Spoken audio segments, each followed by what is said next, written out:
Good afternoon, everybody, and a very, very special welcome to Mrs. Altman and Mrs. Stay's class at Glenwood Elementary School in Virginia Beach, Virginia, United States of America, North America, World Universe. Wonderful to have you with us. We're talking to you all the way from Africa, everyone. Now, this is an elementary school class of 6 to 7-year-olds, and so you are all most especially welcome on our little safari this afternoon. And for the rest of you who are watching, regular viewers or perhaps new viewers, you're going to be on a live safari for the next 3 hours. We'd love to talk to you. Hashtag Safari Live if you'd like to ask us questions on Twitter, or questions at wildearth.tv if you are on the email. My name is James, and on the camera we have got Brian the Thumb Joubert. That's Brian's thumb, everybody. Right, so boys and girls of the class, please feel free to ask me any question you like about Africa or South Africa or any of the animals that we might be lucky enough to see. I was hoping to find you something before we started, but there's nothing around right now. Lots of beautiful bush, though, all over the place. And with any luck, we will soon see some very exciting animals that you will enjoy with us. On the other vehicle, we have 2 vehicles out today. Sam is driving with David, and in the final control, we have Louise being assisted by Kirsten. Right, let's not hang around. I know your class isn't very long, so let's keep driving and see if we can find some of the wonderful animals of Africa. And in case you're wondering, we are in a part of South Africa called the Kruger National Park. Now, many of you, I'm sure, at Glenwood Elementary School would have heard of Yellowstone National Park in the United States. Well, the Kruger is basically like the South African equivalent of the Yellowstone National Park. It's a place where the animals and the trees and the birds and the insects and everything else can live without being harmed by human beings, well, most of the time anyway. And that's where I am very lucky to work. Isn't that great? It's a really wonderful job, and it's especially wonderful to be able to bring it to you. Now, the first thing we're going to show you, Brian, are some grey hornbills up there. Now, of course, when we talk about animals, we often think of only mammals, and that's not necessarily true. Remember, animals include birds. And that, of course, is a beautiful bird there called a southern grey hornbill.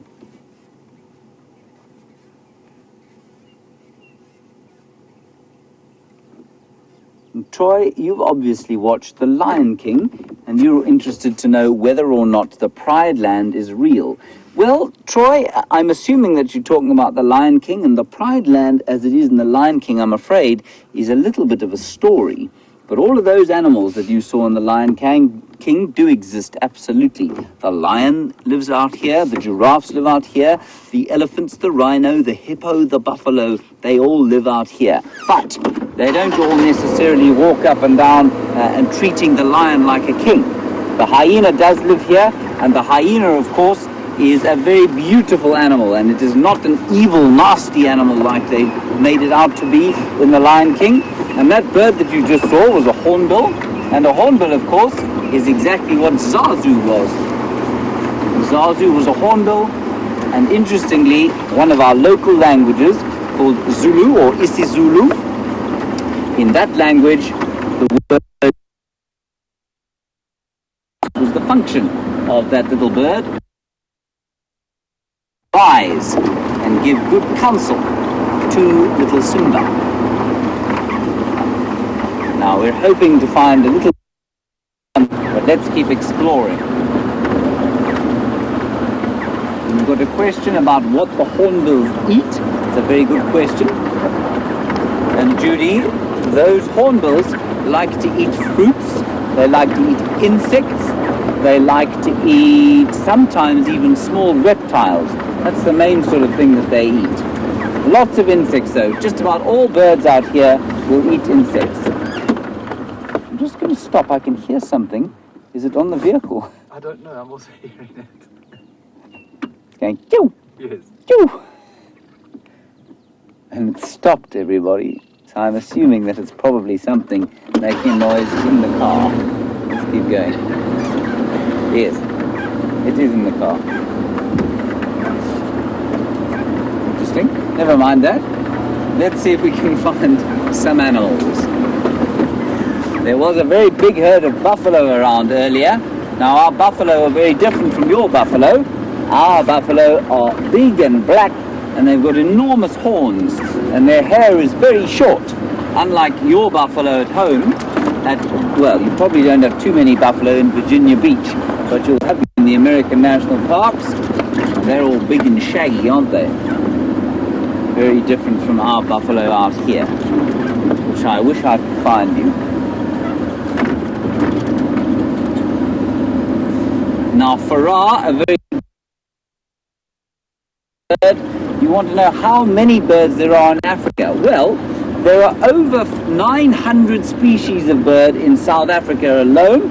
Africa, of course, is an enormous place, and this, Farah, is how many birds there are in Africa. This book has got all the birds in Africa, and so there are probably about 2,000 species.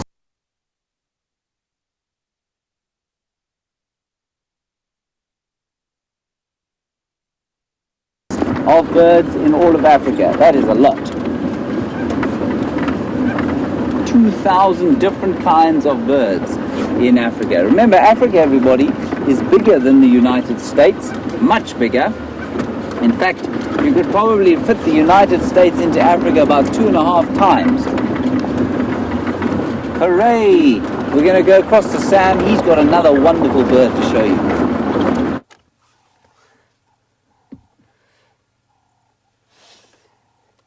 Glenwood Elementary. Mrs. Altman and Mrs. Stay, welcome to the safari. You've seen James, and now you have seen a ground hornbill in a tree. There's not one, there's two, there's three, there's 4 in that tree. We can't see the other 2 at the moment, but this is a fantastic sighting of a ground hornbill. It is the first time I have ever seen a ground hornbill. Have you guys ever seen a ground hornbill? Have you ever seen any of the hornbills? There's a number of hornbills that we get, and this is the largest hornbill that we get here in southern Africa. It's beautiful. It makes such an incredible sound. Almost sounds like a lion roaring when you hear the sound of a ground hornbill. So if we're lucky, we'll be able to hear the sound of these beautiful animals. I'm going to see if we can get another position.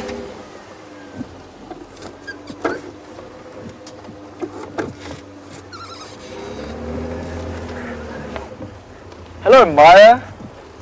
How many tigers do we get in southern Africa? That's a fantastic question, Maya. Because we actually have tigers at a place called Tiger Canyons, but they're not really from here. So tigers you actually get in Asia. This is where we normally find the lions and the leopards. But Mia, you know, you never know. Hey? We've got a conservancy that has tigers here, and you know, it's a possibility basically, but it's not the right habitat. They weren't born here, but it's a really good question, Mia. I like the way that you are thinking. But if we have a look up in the tree, we have the ground hornbills. Sorry about that. I realized I didn't actually introduce myself. I am Sam Chevalier. On camera is David. I just got so excited. I'm brand new here at Safari Live in the Bush, and I just saw a ground hornbill, and it is the first sighting that I've had of a ground hornbill, and I just couldn't wait to show everyone. So that is a ground hornbill in the tree. There's 4 of them, and they are just such magnificent birds. They are so big. So, Glenwood Elementary, I am Sam. Those are the ground hornbills, and Dave is behind the camera.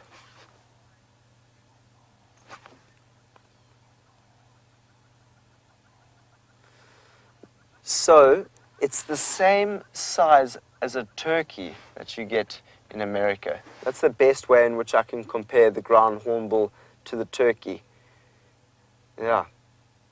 But that's the first hornbill that you've seen in Africa. Well, guys, hopefully we get to see the other ones. There's more than just these big ground hornbills in the bush. I'm going to see what we can find out here.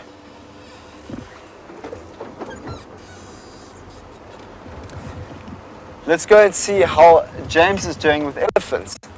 See you later. We are so lucky, everybody. Look at this special little elephant and his mum. And they are feeding on all the grass and the special flowers that have grown up as a result of some late rain that we had. Isn't that special? That little one is even younger than all of you. He's only about 2 or 3 months old. And Hannah, you wanted to know if you get elephants in Africa? Well, there's your answer. There are elephants. And this is not a very big herd. There are 4 of them. We know this herd quite well. We see them quite often. And if you look carefully at the mum there, she's missing the bottom part of her trunk. Now, we don't really know how she lost it, but maybe when she was little, like her little baby there, maybe she lost it to a crocodile or another predator or something like that. But she's okay. It doesn't matter. She manages to survive just fine. Let's move up a little bit and see if we can get a better view of these 4 wonderful African elephants.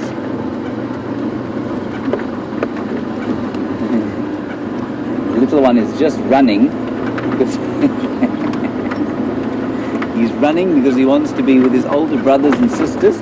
And I'm sure many of you have got older brothers and sisters that you like to be close to, especially when you're excited and you want to tell them about something you've just seen. Well, that little elephant is just rushing over to his big brother and sister and saying, "Can you believe it? Look at all those people over there." He's so excited because he doesn't see us very often, you see. We'll just get round the front so you can get an idea of him walking towards us.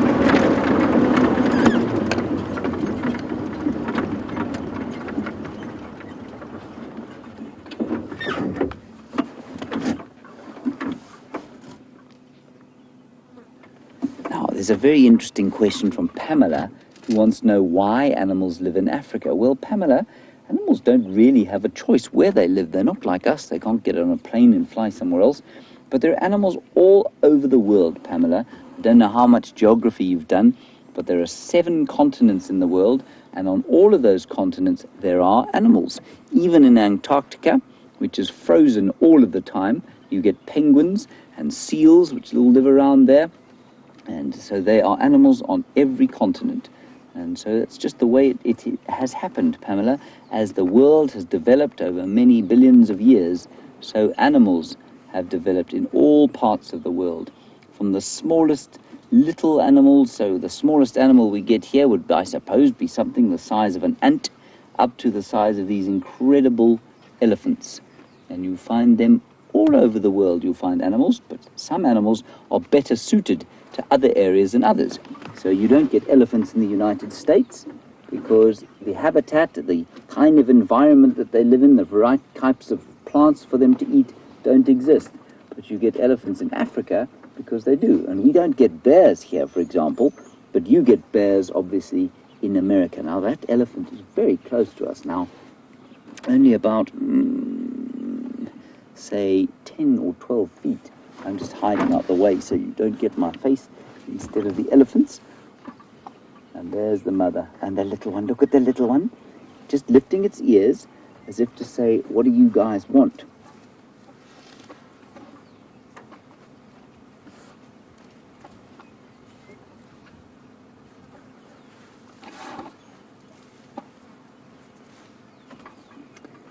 Joshua, you're wondering about another very important animal. And Joshua, you're obviously a very clever fellow, because one of the most important animals we find out here is a special thing called a dung beetle.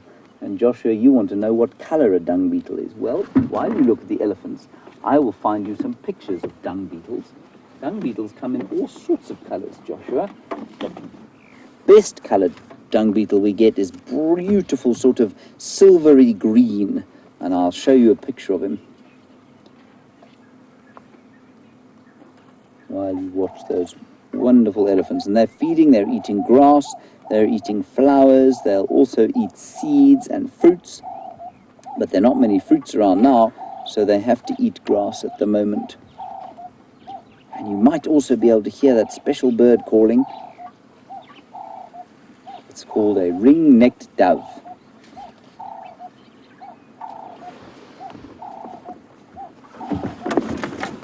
Maya, just before I show you a picture of the dung beetles, the mum elephant, you want to know which one is the mum elephant? That's the mum elephant right in front of us there. And she's not very big yet. She's still very big for us. I mean, she probably weighs about 8,000 or 9,000 pounds, but she will get bigger. She's only about 25 years old, I would say. Right, Joshua, here are the dung beetles that we get here, very special colors. And look at that beautiful sort of green colored one that we get there. Most of them, however, are kind of boring black colored, like that one there. There we go, like that one. And then I'll just quickly show you one more page. This one looks like a plum. You know what a plum is. Very bright purple fruit, and they call it a plum dung beetle. See how many there are? You know, there are over 800 species of dung beetle, and this one is really very pretty colors. Look at that. And then we had another question coming through, but unfortunately I missed it because my earpiece came out, so I'm going to ask Louise to feed it to us again.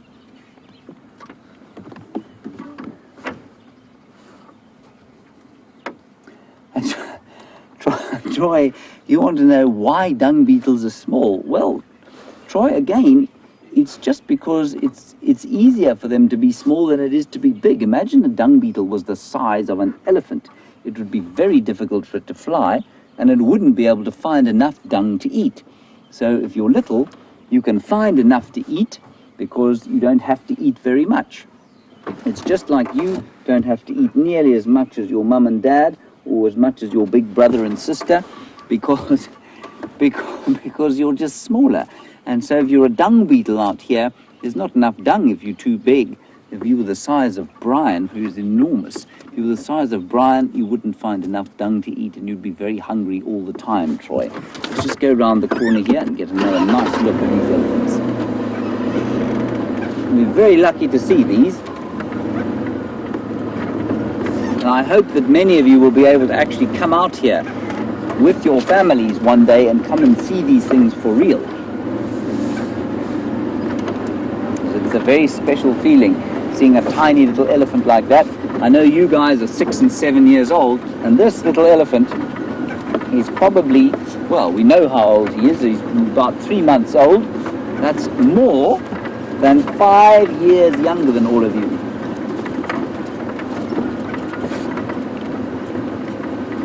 Sorry, Louise, you'll have to do that again. My earpiece has got an issue.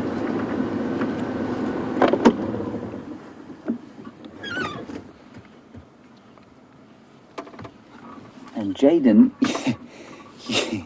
you want to know if we find lots of crazy things here. Well, Jaden, yes, I suppose we do, but you know what the craziest thing in all the world is? Jaden, I think the craziest thing in all the world is the human being. We find lots of them around here, of course. I'm just trying to think of what crazy things you'd think. If we find crazy insects, crazy praying mantises, I suppose, different kinds of beetles and weevils and those sorts of things, and lots of birds, but the craziest things out here, I suppose, would be human beings. Or we would also have crazy things like monkeys. They are very crazy. They can behave crazily, and baboons. And there's a young fellow in the class called James, which of course is a great name, isn't it? Wonderful name. You want to know how aggressive are dung beetles? James, a dung beetle is not an aggressive creature at all. You can pick up a dung beetle quite easily, and a dung beetle will not attack you. James, they don't have a sting, and they're actually quite interesting to pick up, because if you pick them up, they'll try and sort of dig their way under your skin, but they don't have any sharp mouth parts, and so they can't hurt you at all, James. And unfortunately, I'd love to show you a dung beetle, but there aren't many around right now. Look at this little elephant. Now, Judy, watch carefully and you will have your question answered for you. Judy, elephants, you want to know what they eat. Judy, elephants eat grass. Look at this one eating grass here. That's the mother eating grass. This little one, of course, drinks milk, and it's trying to drink milk now. Look, it's trying to suckle. You see that? Look at that, it's suckling. Just like a baby human, it's drinking milk. So elephants will drink milk when they're little, and then when they're about 3 years old, they stop drinking milk, and they'll only eat grass and leaves and twigs and bark and roots and all sorts of interesting things like that. Right, we've got amazing animals out here. Let's leave these elephants and go across to a giraffe.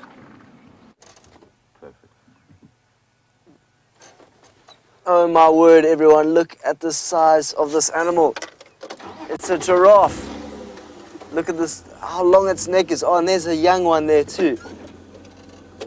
Oh, sweet. Wow, these are the largest mammals on Africa. The giraffe, beautiful. Hello, little one. There goes an oxpecker that's sitting on the back of one of the mom there. Oh, isn't it beautiful, guys? And you can tell that that is a female by the coloration. Normally the males are a lot darker than that female there. And you can also tell that it's the youngster is also a female because you can see the tufts on top of its ossicles, which is on top of its head. Have a look at the top of its head. You can see those two little balls. That's often going to tell you that that's going to be a female if it's nice and fluffy. And you can see it. The little one is eating.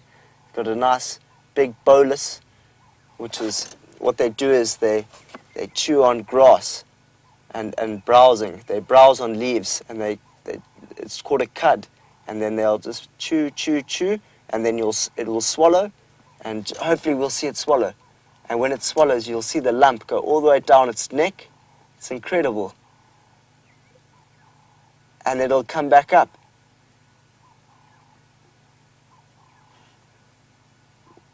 Wow, Maya is asking me how many animals are there in Africa.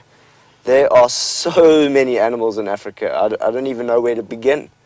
We've got the giraffe, we've got the ground hornbill that we just saw, we've got elephants, we've got wild dogs, which we saw this morning, we've got little beetles, we've got insects, we've got all sorts of birds and butterflies and plants and, well, animals and plants. So we've got so many different species of plants and we've got so many different species of animals. But Mia, what is your favorite animal? Which one do you love the most?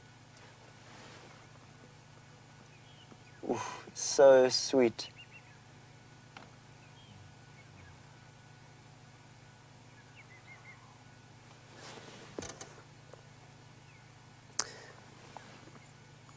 So giraffes can get up to 6 meters, 4 to 6 meters. Can you actually imagine that? Try standing up and just looking 6 meters above you. Ask your teacher to try and put 6 meters up in your classroom somewhere and you'll be able to understand that. 18 feet, 6 meters is 18 feet. So for Roz, I reckon your best bet is to go into your classroom somewhere, see if you can get 18 foot and mark and say that's the tallest animal in Africa, the giraffe. Really, really, really tall. You can see its tail whipping there. What's the tail doing? It's flicking all the flies. So on this really hot day, it's got all these flies and that come and rest on it and it gets irritating. So it slaps all the flies off its body. Oh, thank you, Mr. Giraffe. It's been amazing. They're off now.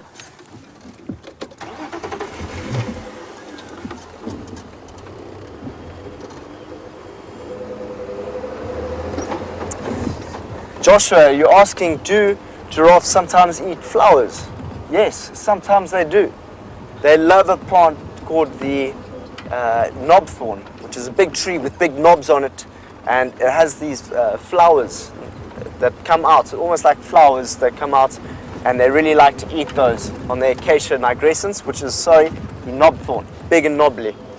So with that, let's go and see what James is up to. Apparently there's a cheetah on the property. We're going to do our best to find what is the cheetah? What can you tell me when you come back is the fastest animal in Africa? Now, I told you a little bit about buffalo earlier on. Well, there are some buffalo. That is a young female buffalo, and all around her, her friends in the herd of males and females and youngsters.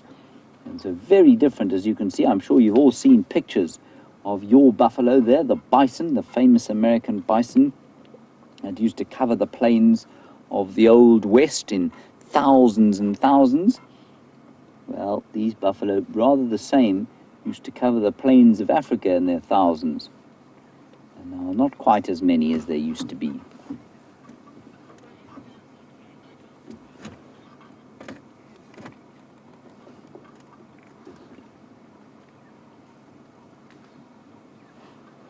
Hannah, an interesting one from you. I think your question was, do buffalo eat elephant poop? Is that right? Oh, do dung beetles only eat elephant poop? No, Hannah, they don't. Dung beetles eat all kinds of poop, if you can believe it. The dung beetles will eat even lion poop. Now, lion poop, everybody, is quite possibly the most disgusting thing in all the world. It is more disgusting than anything you've ever smelt before in your life, and dung beetles will even eat that sometimes. But they do love to eat buffalo poop. Buffalo poop is really good for dung beetles.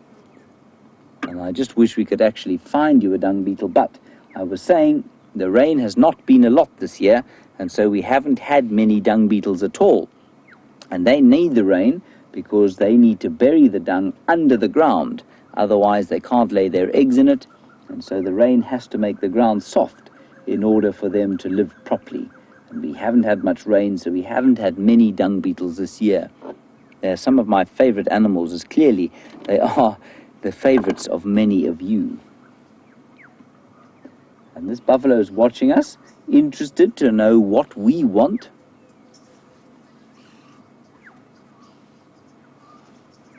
Now, Farah, an interesting one from you. Are rhinos a kind of dinosaur? Well, of course, we know that the full name for a rhino is rhinoceros.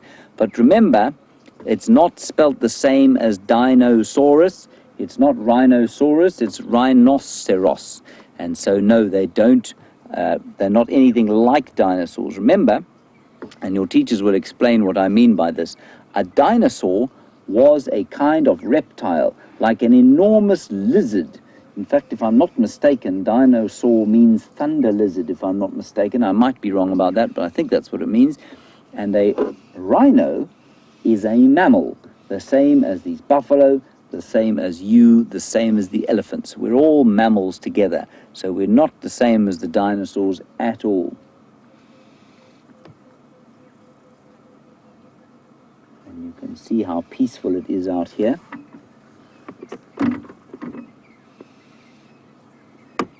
And Shivika, a lovely question from you about what buffaloes eat, and you want to know if they eat lions. Shivika, no, they don't eat lions, but lions eat buffalo, don't they? This is a very favorite food of the lion, and lion is basically the only animal big enough to eat a big buffalo like this. A buffalo weighs many hundreds of pounds. A big bull will weigh more than 1,000 pounds, up to 2,200 pounds for a very, very big buffalo. So a lion makes a good meal out of a big buffalo bull, but they don't often manage to catch them because they are so big.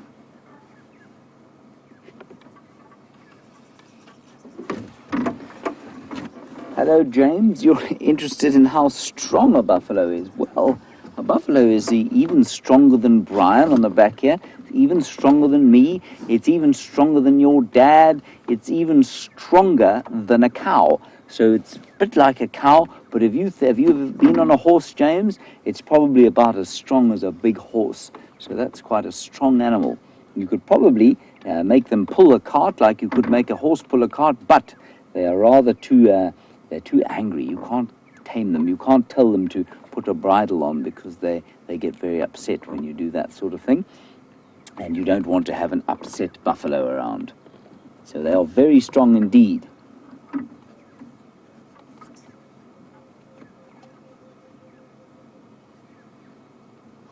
And Joshua, you're interested in what they do actually eat, now that you know that they are not eaters of lions. Well, Joshua, a buffalo eats grass. Most of the animals out here will happily eat grass. Grass is a delicious thing for many of the animals to eat, but these animals, these buffalo, look what they're doing. They're not eating anything at the moment.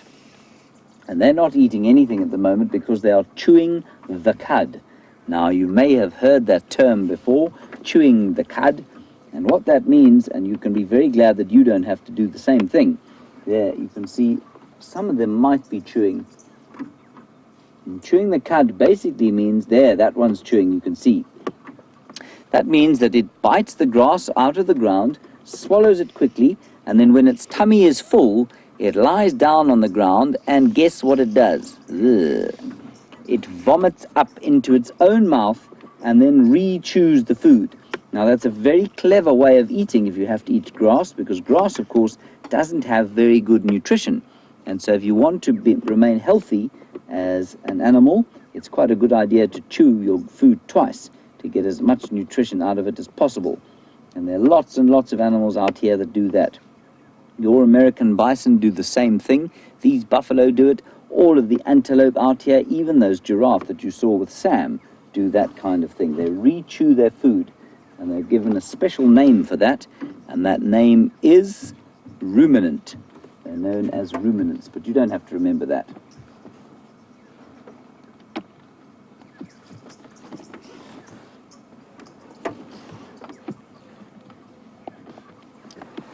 Shivika, you're interested in little buffalo and how long they stay with their mothers, yes, how long they stay with their mothers. Shivika, they stay with their mothers basically for all their lives. The female buffalo live within the same herd as their mothers do, and then the male buffalo, once they are about, say, 2 or 3 years old, well, then they're often left to either go to another herd or they live on their own with some other older buffalo bulls. But the mothers and the females will stay within the same herd as their mothers. They're not dependent on their mothers anymore, so they don't they're not always with them, but they are in the same herd.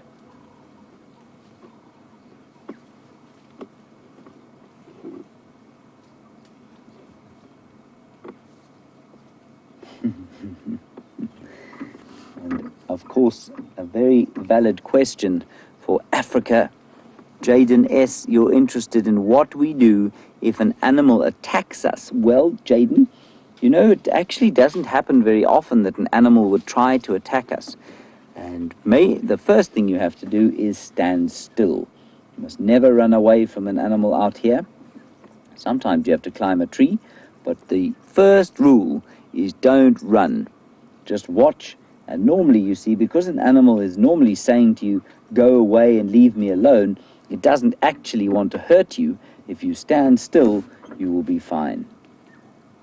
So the only time an animal out here will try to attack you is if it is very, very scared. And it doesn't feel like it can run away. Then it might attack you, but it's very unusual for that to happen. Nice question there, Jaden.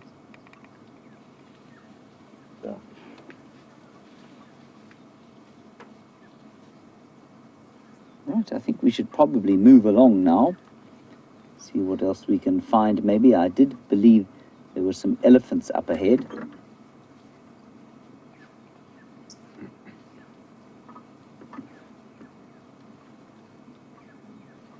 So Sparcy, an interesting one from you. How do you know if a buffalo is a boy or a girl?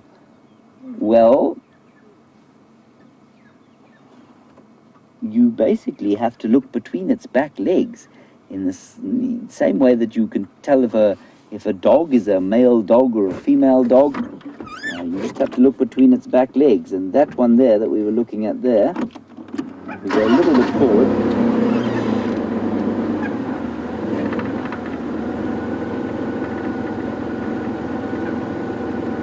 you can see is a male, and then also there's a female there. There, that's a female there. Look at her head. You can see her horns are different from the others. So Brian just tilts the camera up a little bit. There's a male. You can see that his horn is like a helmet, a great big helmet on the top of the head, and her horns don't have that helmet. They just come out the side of the head. They're also much smaller. Suppose see they're much smaller than the males.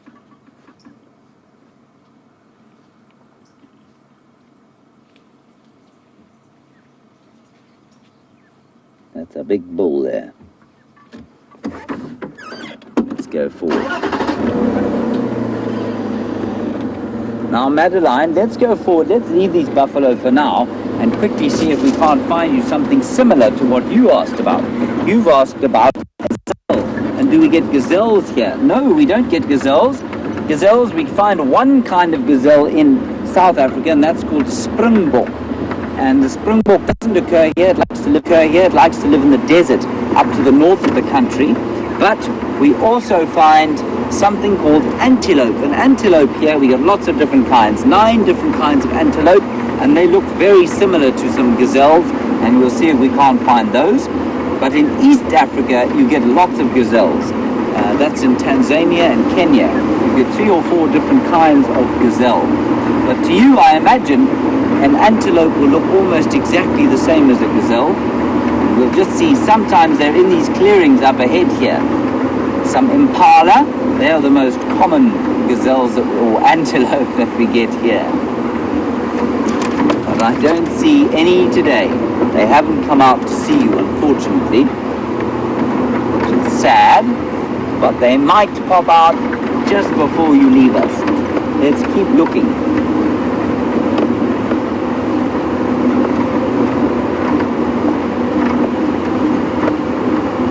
Oh, what a very clever question from Pamela. Pamela, you're interested in how animals hibernate in Africa. Well, you know, Pamela, very, very few animals hibernate in Africa, and very few animals hibernate in Africa because, you know, it doesn't actually get very cold here. It gets to about, in this particular area of Africa, only to about, what we'd say, 40 degrees Fahrenheit. And so we don't ever get snow. We don't ever get ice here in the winter time. There are some parts of Africa that get snow and ice, but this particular part of Africa, no snow and no ice. And I think that's quite nice for us. So it's always quite warm, and that means that the animals don't ever have to hibernate. But the one thing that it does do is get very dry here.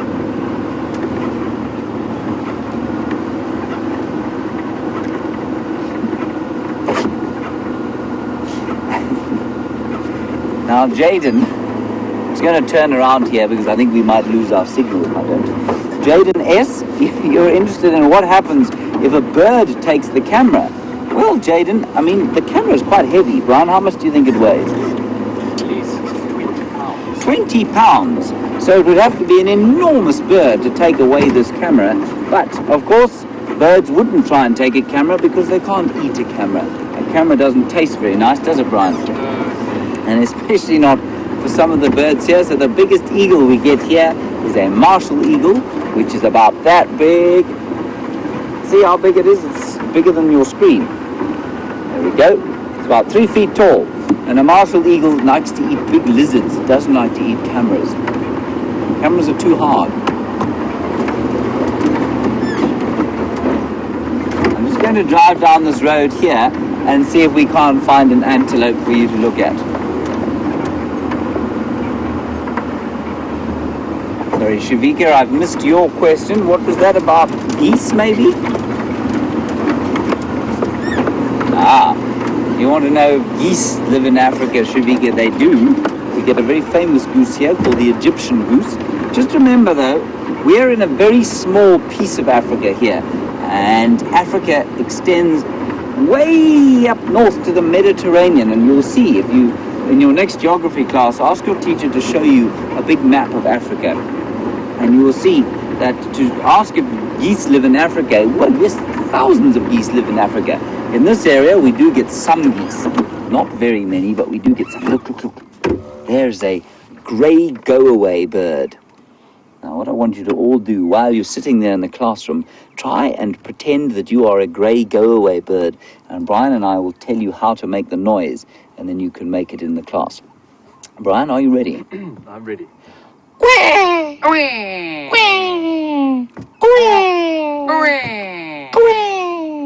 Now you all do that in your classroom. The bird is saying, go away, go away. So everybody on the count of 3. 1, 2, 3.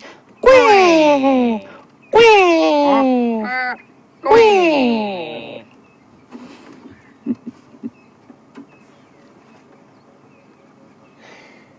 And that bird is now looking for insects to eat there. It's got a beak. Normally that would allow it to eat fruit, but there's not much fruit around at the moment.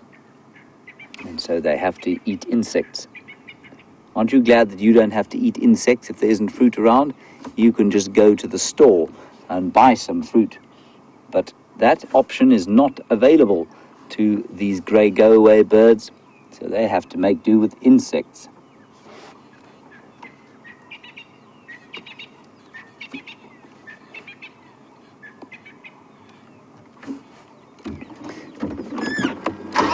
Jaden G, let's move on a little bit here while we talk about the grey go-away bird and the fact that it lives in a tree. Jaden, you're interested in whether any other kinds of animals live in trees. Well, yes, we have a few. In terms of primates, remember we are primates, so are monkeys, so are baboons, and so are bush babies.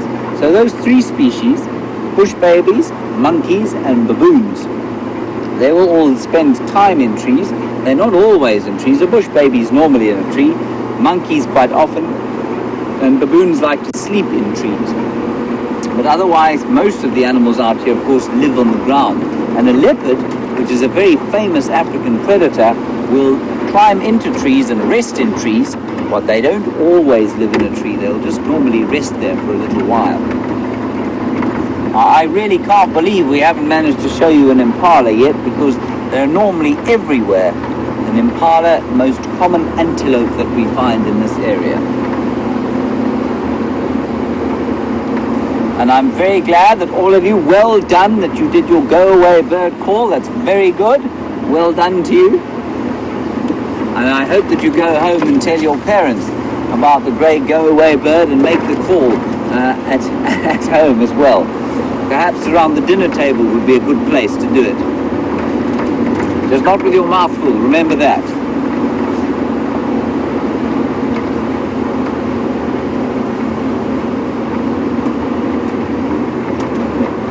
And Hannah, you're interested in eagles, and do they live in Africa? Yes, we get plenty of eagles here. They just are very different from the eagles that you get. Well, they're not that different. One eagle, in fact, that we get here, called the fish eagle, looks almost exactly like the American bald eagle. I don't know if you've seen the American bald eagle. As far as I'm aware, the national bird of the United States, and we get a very similar thing here called the fish eagle. I just want to check one more place here for some antelope for you.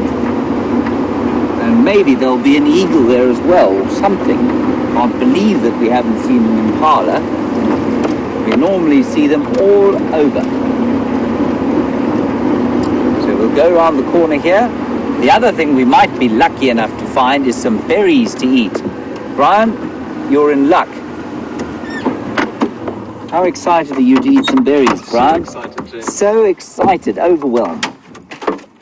Look, everybody. So if you're hungry out in the bush, you can pick some berries. But only if it's the right time of year. And this time of year is the right time of the year for berries. These are called white berries. And I'm going to give Brian some because he's very big, so he's always hungry. Thank you. What do they taste like, Brian? Mmm. What do they taste like?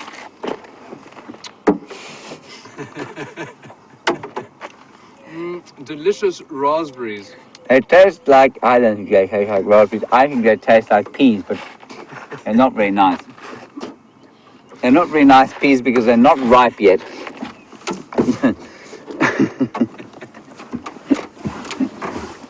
Anyway, you can find food out here if you're very hungry.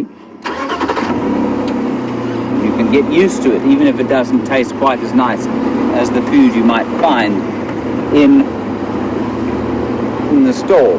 Now just remember that you mustn't eat anything that you find in the bush. You will go out into the wilderness, in the garden, and unless you know exactly what you're eating, you mustn't eat it because it can be poisonous. Those white berries are not poisonous, they just don't taste very good. Not very nice. All right, everybody, at the Glenwood Elementary School in Virginia Beach. It's been lovely talking to you. You've got to go and do something else interesting today. Maybe some art classes or math classes. So from Brian and I, and Sam and David, and of course Brian's thumb, we will see you next time. I hope you had a good time. Have a lovely day for the rest of the day. Bye-bye. Just as we find some impala.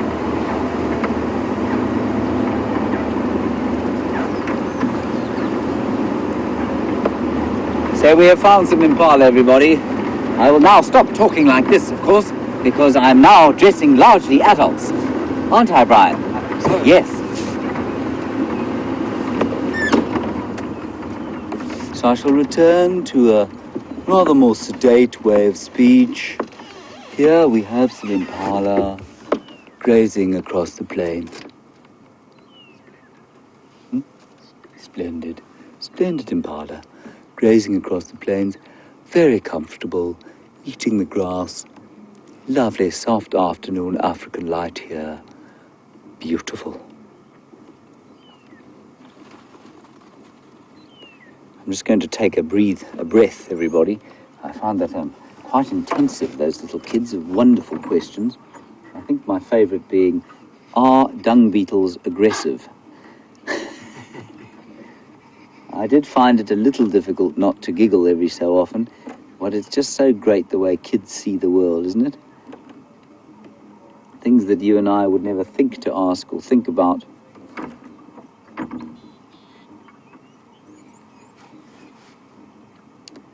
And Teresa, I agree with you. I hope that was half my intention, that the dinner conversation with those children and their parents tonight should be fascinating.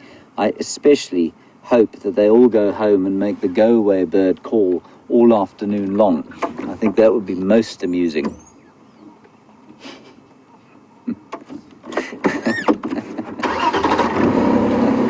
Eat your dinner, son.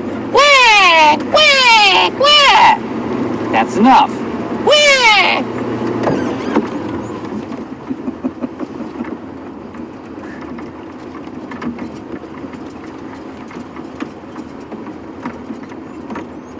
Let's just have a quick look at these impalas. There's a wonderful herd here.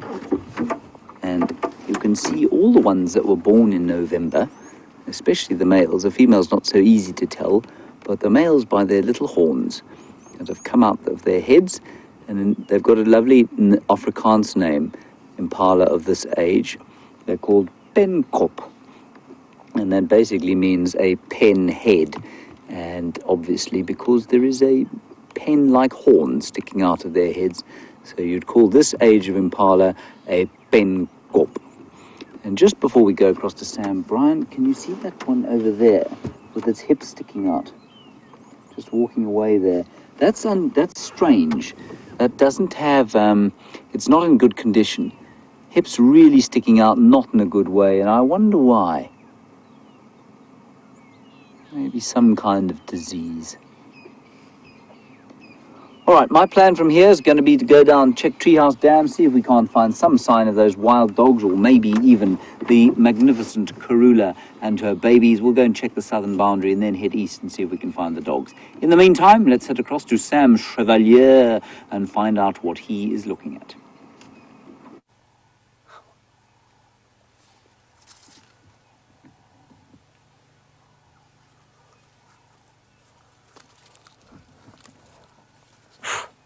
It doesn't taste very nice, everyone. But what I was doing there was I was pretending to be an elephant. Because have a look at this tree. This tree has been broken by an elephant. You were with James a little bit earlier, sitting with elephants. And I just thought I'd show you what it's like when they eat it. So they put it inside their mouth. and they just chew it like this. And they strip all the leaves off the bark, and then they drop it. Boom. You can actually see some of the leaves that are stuck in there after trying to do that. So I just thought I'd show you that. And another quick simple thing that they do is that they go down and they'll be walking, and this is the trunk over here, and they just walk, oh, and they just go like this with their trunk. And they, well, I'm not a very good elephant, but they just play with their trunk. So you can see that over here. Have a look. We've had some big ellies come through here, and his trunk has just been on the ground here. And you can see some drops, and that's the saliva of the elephant, and he's just been walking like this. Oh, and have a look at this track. Look at the size of this track, guys. You can see it's going all the way around like that. I thought I'd just give you a little bit of perspective. I'm going to put my foot in there. Can you see the difference? Me and the elephant have quite a lot that's different between us. So that is the size of an elephant track. It is massive. That's them playing with their trunk. Well, not playing, they just play with it on the ground, and that's how they eat. So there's many signs of the elephant around here, and we're going to go and see if we can find an elephant. At the same time, we may very well be able to see a cheetah, because there was a cheetah seen in this area a little bit earlier. So I'm going to put these things back up. I've got a vehicle coming behind us. That's Brent. Let's see if we can go and find a cheetah.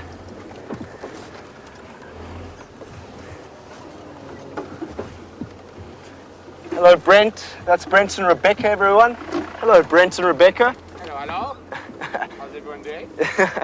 Brent, they said that the cheetah was on a termite mound somewhere on this road a bit earlier. I found some tracks. Yeah. Like they were possibly chased by baboons. Yeah. There's baboon tracks. They were on top of the cheetah track. Okay, cool. They were heading in this direction. Good luck. All right. Check out Rockensburg. So that was Rebecca and Brent. We're going to carry on down this road. We've seen tracks of the elephant. We've seen tracks of the cheetah. It is the fastest land animal in the world, so we're going to do our very best to see if we can find one. Let's go and see what James is up to in the meantime. Not an elephant, not a cheetah, but a wildebeest, a gnu here on impala clearings. And of course these gnus love the clearings because they can see what is going to come and bite them. I'm just going to reverse so that Brian doesn't have to do a particularly acrobatic move in order to keep him in view. And I mean, I was saying yesterday when we were looking at gnus on cheetah plains that it's a bit of a lonely time out here for them because they don't seem to have a great deal of friends. And while there is a herd that lives on Arathusa and a herd that lives here on Djuma, these bulls, of course, have slim pickings when it comes to mating time. And their mating time is probably just finished. And so he will be spending most of his time, you'll find, in amongst herds of impala, like the one we've just seen. Brian, he really is doing his best to make you do some acrobatics. Yeah. Let me just keep reversing.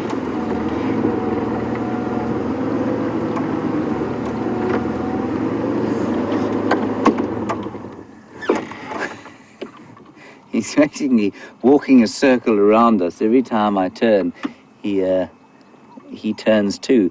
Aaron, in New Zealand, you're interested in whether or not we will see different kinds of antelope on cheetah plains.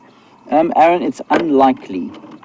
I suppose because it's a bit more open, the possibility of seeing greater numbers of wildebeest is there. The possibility of seeing something like a sable is there. It is unlikely, though. I'm going to leave that fellow. Clearly, he's just making a joke of Brian. There, now we've got you. Now we turn the other way. Yeah, that's actually quite interesting. He's just marking his territory now. So, Aaron, no, I don't think we'll see different antelope species, but we will more commonly see things like jackals. We obviously had an incredible ostrich sighting there last night. So while not different antelope, yes, a few different kinds of animals that we would see here, but less commonly so. So marking his territory there, he's got glands between his front hooves, so you would have seen him scraping there, and then he put his head down on the ground. He's got glands on his in front of his eyes called preorbital glands, if I'm not mistaken, and with those he will leave his scent, the pheromones of his being there in that little sort of dust bowl that he's got, that he's created for himself in the clearing. The wildebeest has basically three needs for his territory. One, a good rubbing post. Now that will normally mean a cut-off stump somewhere around here. I haven't seen one here. Normally they're quite easy to spot. Two, a midden. So he would have made his midden where he's standing now. And three, a very good shady tree that he can lie underneath while he's spoilt for choice in this particular clearing. But they do like a small clearing like this to be their territories, and then when the females come through, they'll basically herd them into the clearings and try and make sure that they hang around long enough in order for him to mate with them. But like I say, I think their mating season is probably just about over.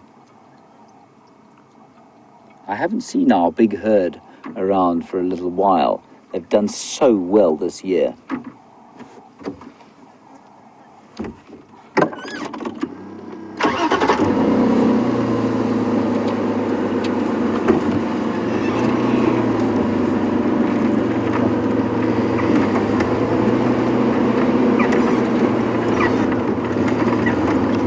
Hello Debbie in Vancouver, very valid question from you, of course.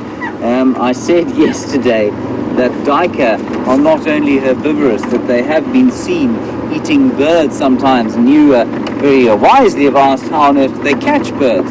Do they leap into the air? Do they climb trees and fetch them out of their nests? Do they swoop down from on high upon birds? No, they don't. They have been seen eating nestling birds, nestling ground birds.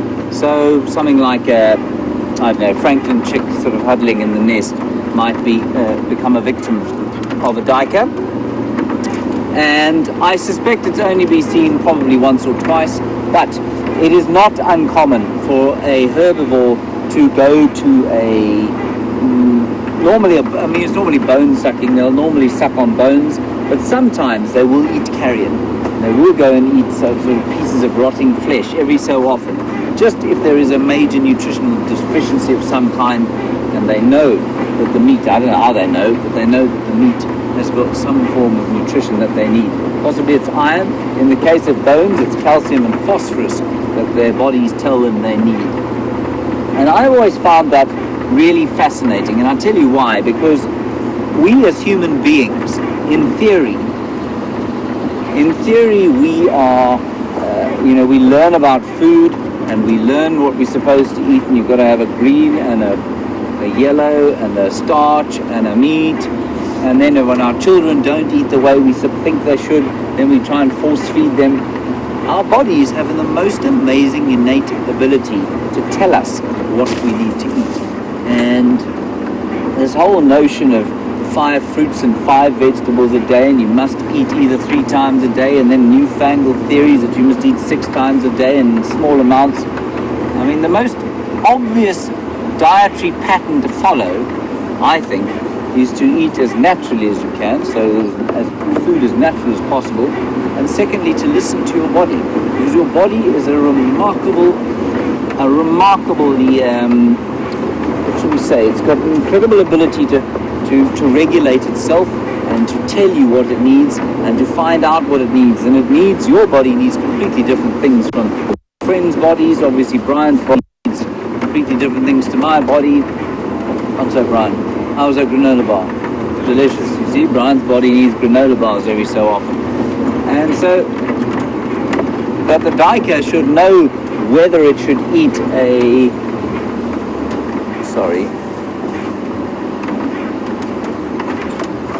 So whether or not a diker knows what to eat and when to eat a bone or a nestling bird is simply a function of its body telling it. And I think that's absolutely remarkable. And then we were just looking at a gnu, and I think it's Tim and his wife Jan are interested in whether or not a gnu is the same thing as a wildebeest. It is indeed the same thing as a wildebeest. There are a number of different kinds of gnus, and I think the original gnu was the brindled gnu of East Africa. They're the ones that migrate in those vast herds across the plains there. Now that is a blue wildebeest, the same as the one we've just seen, but it is a different subspecies, and it's got a white beard. That's how you tell the difference between that one and the blue wildebeest that we get here. So, but same species, same adaptations for long distance running. The other wildebeest species that we get in South Africa is called a black wildebeest, and they're beautiful animals. They really are spectacular. Much darker than the blue ones, with a white mane, white tail, and they're found normally in the drier regions or high-veld regions up into the Kalahari and the sort of semi-desert areas before you hit the Kalahari and into Natal as well. Beautiful, beautiful gnus, black gnus if you like. And of course they get that name from their call. And the blue wildebeest has a very amusing call, especially if you watch their facial expressions. We all know that gnus look slightly odd, and their calls are even odder when you watch them doing it. They go bow, bow, bow, gnu, no. You watch their faces while they do it. It's very funny indeed.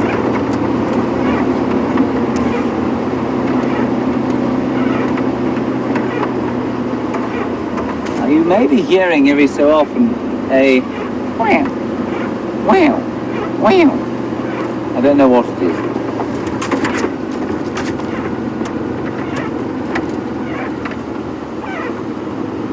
I suspect it's in the engine, which is not ideal. I tell you what I think it is, Brian. You know, of course, that Brent Leo Smith was driving this car this morning, and Brent Leo Smith was chasing what? Wild dog. Exactly, which probably means that there's an entire vegetation biome underneath the hood of this car, and it's probably squeaky. Oh yes. Here we go.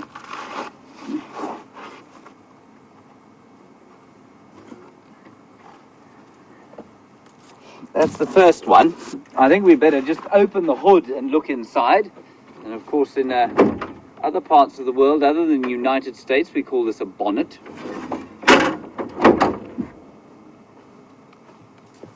Don't see any piece of vegetation in here. Of course, my looking in here is rather the same as me trying to perform open heart surgery. I have no idea what's going on inside here, other than if there was some organic matter, a tree perhaps sticking up, I'd know it shouldn't be there.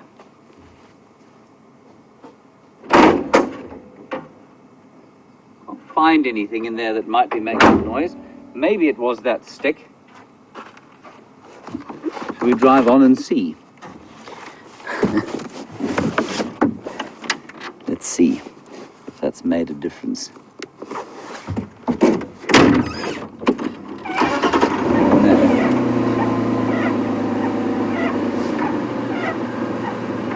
Oh, you know what it is? It's the windscreen wipers, everybody. They're off now.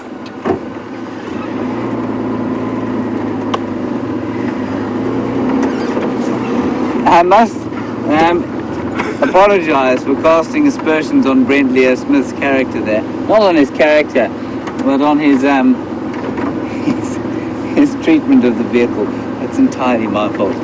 I think I turned it on. I'll turn it on again. Now it's going quickly.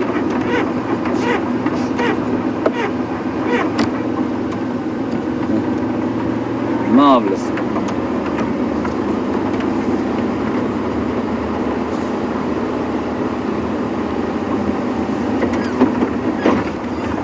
Kat, I'm glad that you found it so very funny that it was making that noise. And given that it is clearly you're a very happy person and it's easy to make you laugh, I'll just, if you're ever feeling down, send us through a tweet and I'll just click on the windscreen wipers and you can have a laugh.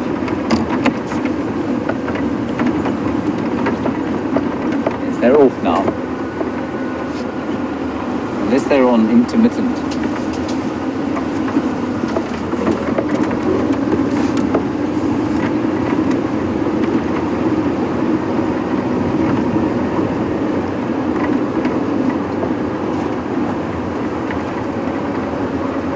Diana, an interesting one from you, and we've just seen some of those very animals.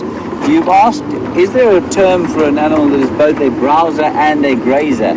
And Diana, the answer is absolutely yes. It's called a mixed feeder. So an impala is a mixed feeder. They will graze and browse. It's one of the reasons they're so successful as a species. Very unlike most of the other antelope out here. Yes, you might find a kudu every so often trying to eat some grass, but they don't try very hard. Same with bushbuck, same with nyala, and so they are, they're very strictly browsers generally.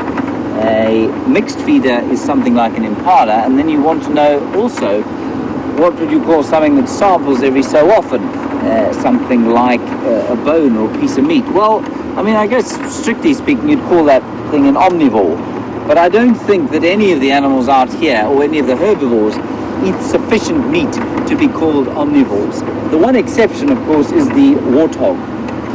And warthogs, I suppose, could be called omnivorous to some extent. They're very close relatives. The bush pig are definitely omnivorous. They eat lots of meat and they're often found scavenging on carcasses at night. I've never seen one here. They do apparently occur. I've never seen one in the Sabi sands. The other obvious omnivore, of course, the baboon. Baboons are definitely omnivorous. Right, we're going to head down towards Treehouse Dam and see what we can find there.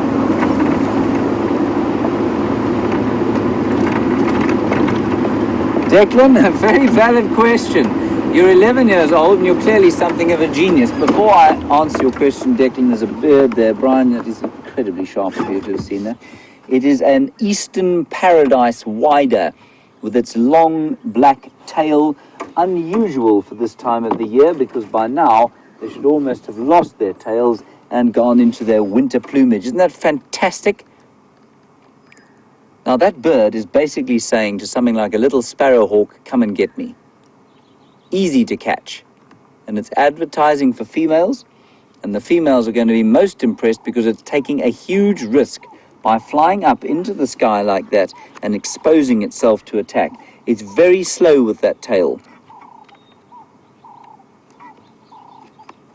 Isn't that wonderful? Oh, this is brilliant. It's going to fly over the top of us. He's a bit like that gnu, Brian. So cool. I'll quickly show you a picture of him. And you get a couple of birds like that with those long tails. That's in there. The eastern paradise wider. We get the pin-tailed wider here as well. I just stopped speaking because there's an elephant shouting, but to the south of the reserve. Shaft-tailed we don't find here. But all of these male birds have the same winter plumage as the females. So they lose their tails, they lose their color completely during the winter time. And that's because there's no point in having that long tail, which basically makes you a very slow and useless flyer, if you're not about to mate. So of course, during the course of the winter time, there's no mating going on, so they become camouflaged and lose that encumbrance of the tail. Every so often I keep forgetting that we're not talking, of course, to 6 and 7-year-olds. So if I am speaking to you a little bit like you're a child, I do apologize. I'm just kind of getting out of that rhythm.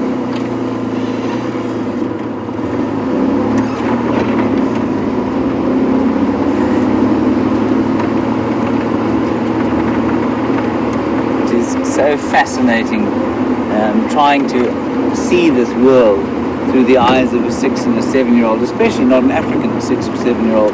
You know, people who've never been here, have no concept of what it is. It's wonderful. Great joy.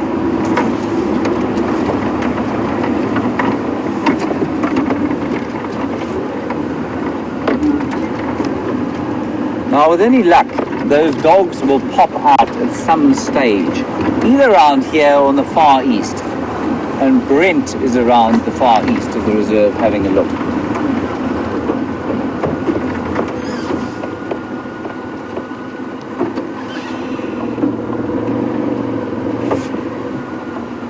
Brian, I know it isn't, but we're going to look anyway.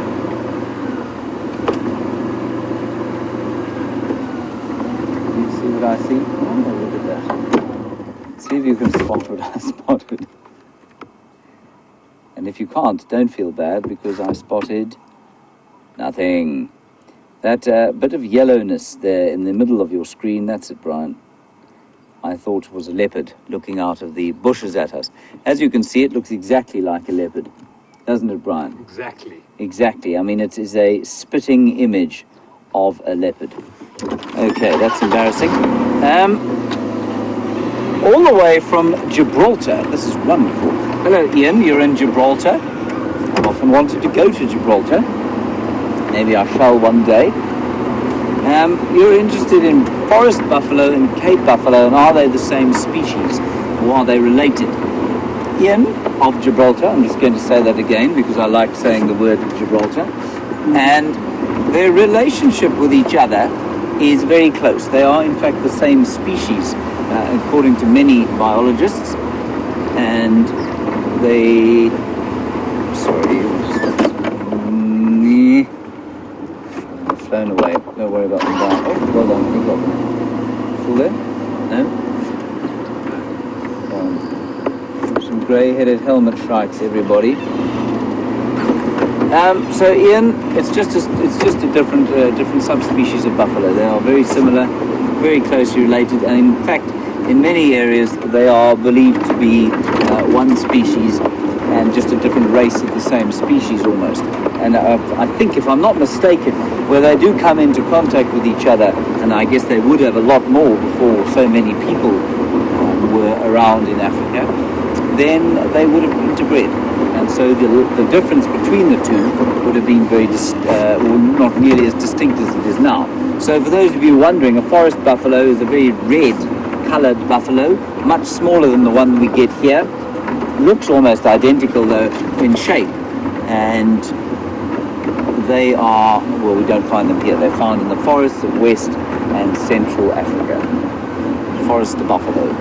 Same species, different subspecies. Right, so let us pop down to the dam. I've checked this waterhole roughly 784 times in the last 2 weeks, hoping to find Karula and her little baby, tiny little leopard cubs playing, frolicking about the place. I've thus far been disappointed. They did see her with her cubs today, apparently, on Little Gowrie, which is where she has been for some time, down to the south of where we are now. We're heading south now, and if you are perhaps a new viewer, Karula, our favourite queen, she's an 12-year-old female leopard with 2 new cubs, and unfortunately she stashed them just to the south of the boundary where we can't go, but obviously the animals are free to come and go as they please. I'm just going to get out of the way for this fellow here. Mikumin. Yain. Nkoze yain. Yawansati. Okay, so that's Elvis, and Elvis has got some tracks of a leopard there. I'm just going to talk to Brent as well. Sorry, Brian. And go ahead, Brent.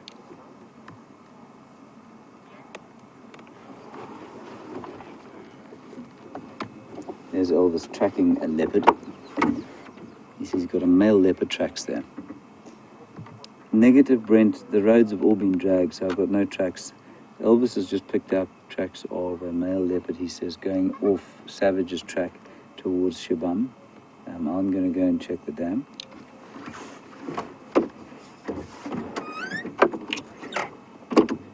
there he is, just following the tracks, and that of course is an astonishing skill to have. To be able to follow tracks like that is unbelievable. I can't do it. All right, let's head across to Sam, get an update from him. I think he's got some antelope to show you.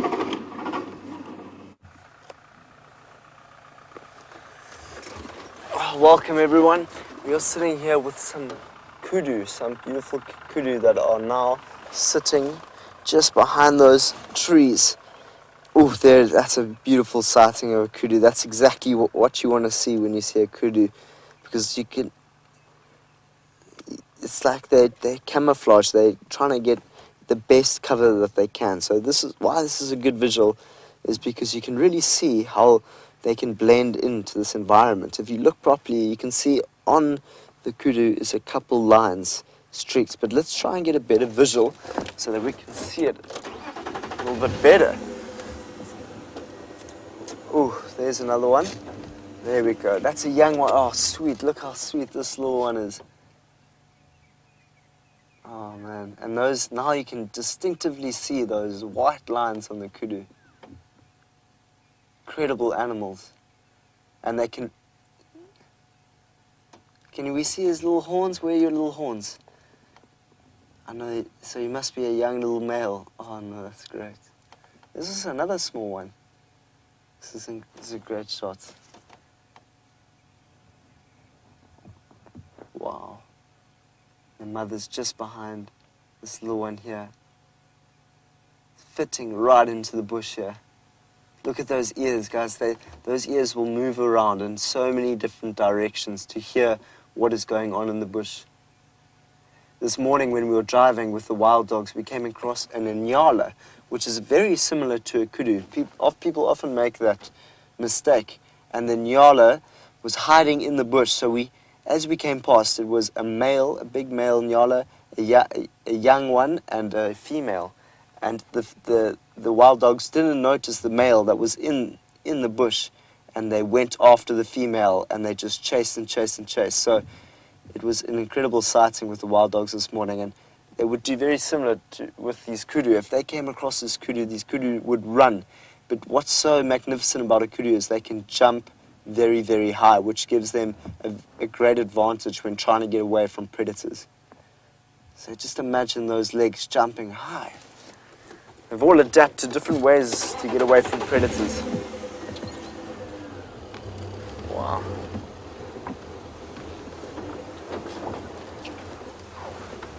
Wow, guys. It's been an incredible day, eh? It's been an unreal day. My adrenaline is still a little bit shot from this morning. But Deanna's just said, look at those incredible white lines on the kudu. They are really magnificent. And in general, they really help the animal for what it needs, from a survival instinct or a survival point of view. They never did it for beauty, but beauty stands in the way in which they adapt, which is incredible, and it's great to see that. So Deanna are really, really enjoying the kudu this afternoon, especially those youngsters.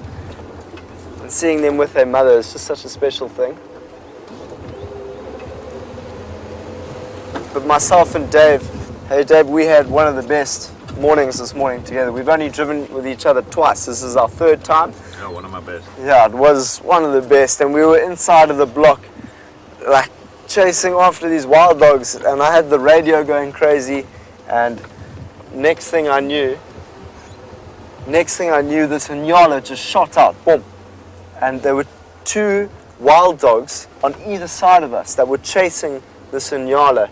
It was literally the most unreal experience I've ever had, and I'm sure I'm going to have many, many, many, so let's not worry too much. But we've seen lots of tracks of elephants. We've seen signs that they've been around here. So we're going to see if we can find an elephant. And our best bet, I reckon, is to go towards Buffelshoek Dam and maybe see if there are some drinking down by the water's edge. It almost feels like the wild dogs were here this afternoon, just after we left them. When we went and ate some lunch, I reckon they came here and just scared everything off, because it is very, very quiet up here in the afternoon. Hey, David, there hasn't been a sound or a squeak from any direction. So it seems like the wild dogs really came and had a presence here today. I'm not sure who was there this morning viewing it, but it was an exciting morning.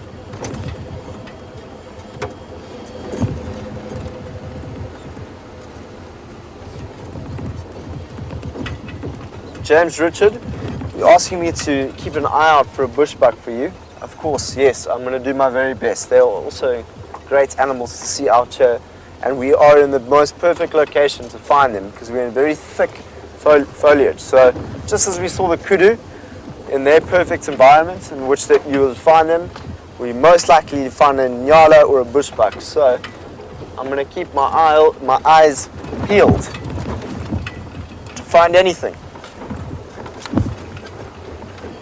Hopefully we do. But James, Mr. James Henry, has been around the property. He's been with some elephants this afternoon, and I'm sure we can go and find those same elephants and just have a look at them, because I'm also really excited to have a look and spend some time with some young ellies.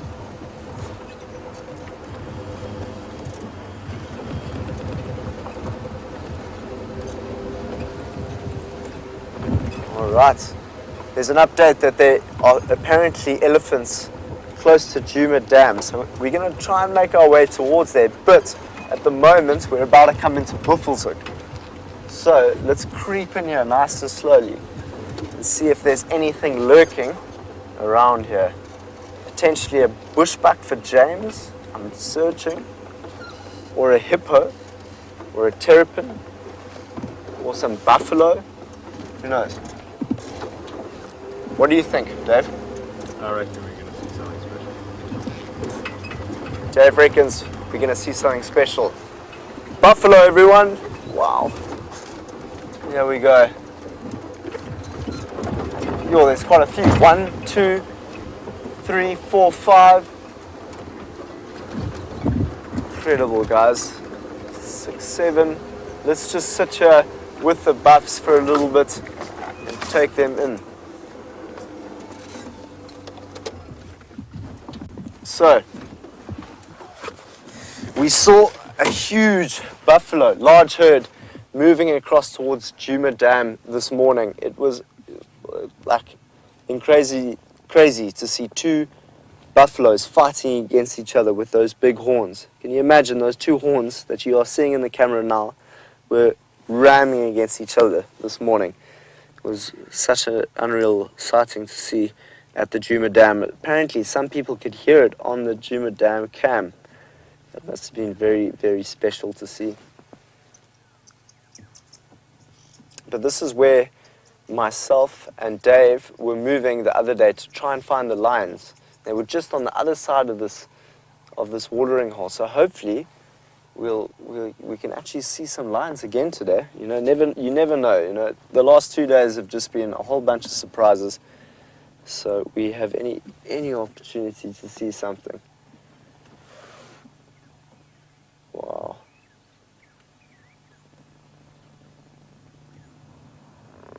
Oh, beautiful shot.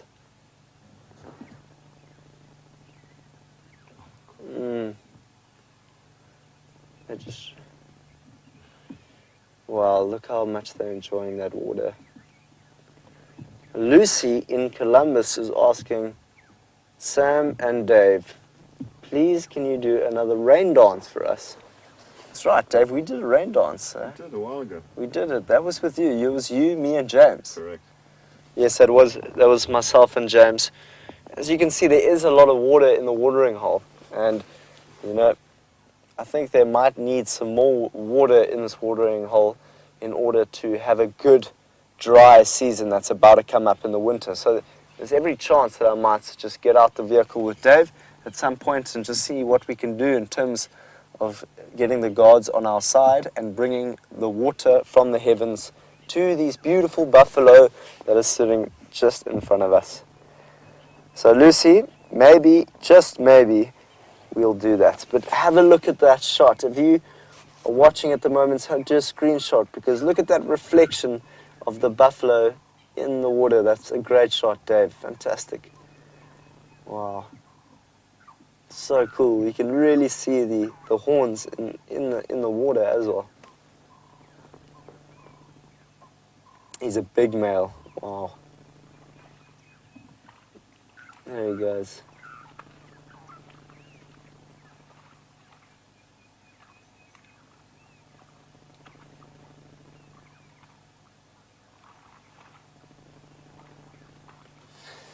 And Annette C on YouTube is asking, why does it look like the buffalo are chewing all the time?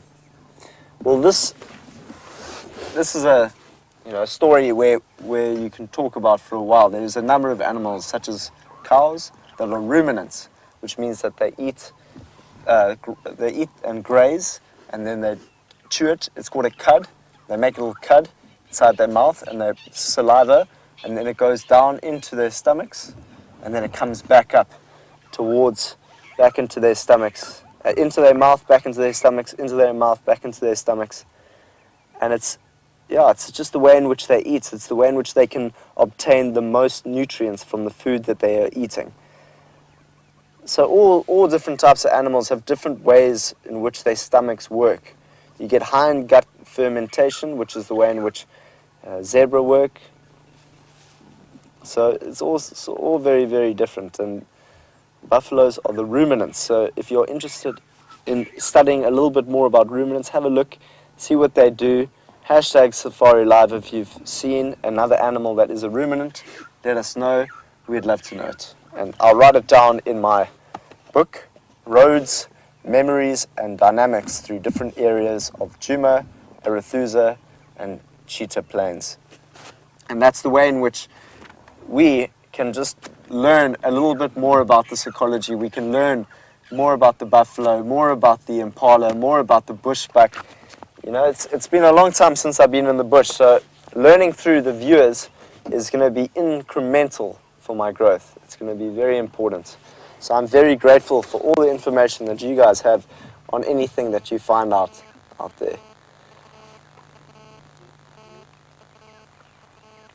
Wow.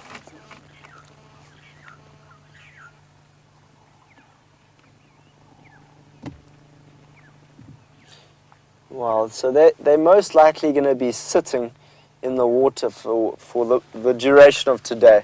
They probably just had something nice to drink, and they will relax and see if they can go and graze up on the land. So unless we see anything like wild dogs or lions that come in the area, we'll make our way back here, because there's every chance that a predator could come back to this area and see what they can find for dinner this evening. So with that, let's see if we can go and find a predator that might be lurking in the bushveld around here, and maybe, just maybe, they'll take us back here and give us a sighting that we have never seen before. So let's get up and get out and see what we can find.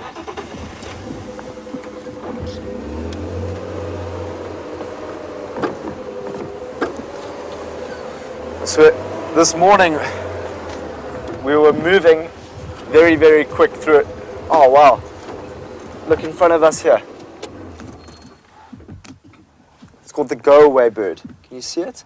I'm just going to point it out today. There it is, the go-away bird. It's a beautiful bird. We've seen it a number of times. I've put it on my bird list already. But it's a great shot of the bird, and you can quite clearly see that crest that is on top of the bird, and that is a very, very noticeable attribute of that bird and of that species, which is the chirico. And I have just met the acquaintance of the cousin, the Knysna luri, or the Knysna chirico, a couple months ago, and that was a magnificent bird to see. So it is so great to see the cousin here and get to know the cousin a bit better. Often when I'm walking, tracking a leopard or tracking a lion around here, these guys go crazy and they think, oh, have a look at this one that's just came up on this branch here. There's another one that's just came up here. Now you can see a silhouette of the go-away bird just in the tree here. Look at it as it blends into that tree. I almost didn't see it for a second, almost look like part of the branch. But if you want to screenshot that, that's a great shot. Ooh, oh my word. I think James is with a leopard. Let's go and see what James is up to. For now, we're going to see if we can find ourselves a leopard. Well, now this is very spectacular indeed. We, unfortunately, didn't find Tingana, but Elvis found Tingana. He tracked him in here. Remember, we saw him walking on foot there. He found a kill where Tingana had taken out a male impala, and of course the male impala are being eaten left, right and centre because they're fighting with each other. Oh, that's wonderful. That might be the last view we get of him, but he's killed a male impala, and Elvis found him on foot, got the vehicle, and it is very, very thick with bush in here. So I'm not sure that we're going to see him again. I'll reverse slightly and see if we can't get a better view.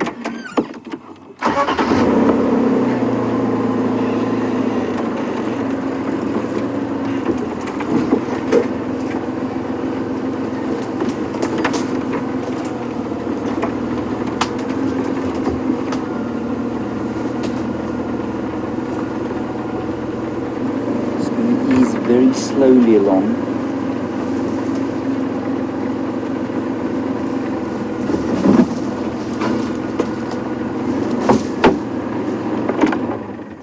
Everyone, I'm afraid that's the best view we're going to get. Unless we drove basically onto the top of him, we won't see him. Anyway, this is where he is. He's got a very big male impala. Unfortunately, not many sort of marula trees around here, so he's going to struggle to hoist this kill, but with any luck he'll find a tree to stash it in, and he'll be here for the next few days.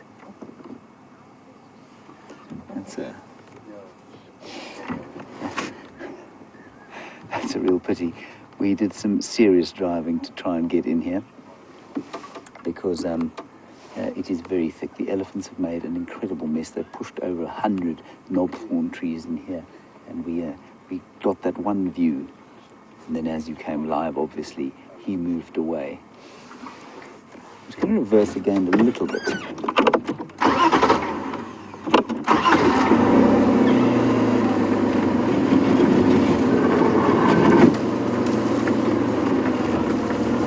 Yeah, we're not going to get a view here, everyone.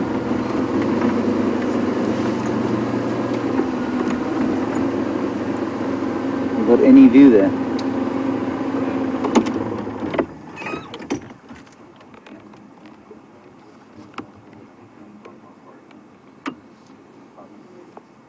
So he's in there, everyone, I'm afraid. You see him there, Brian? No. He's here. He's just over the top there. You should be able to see him breathing. Just moving through there. There he is.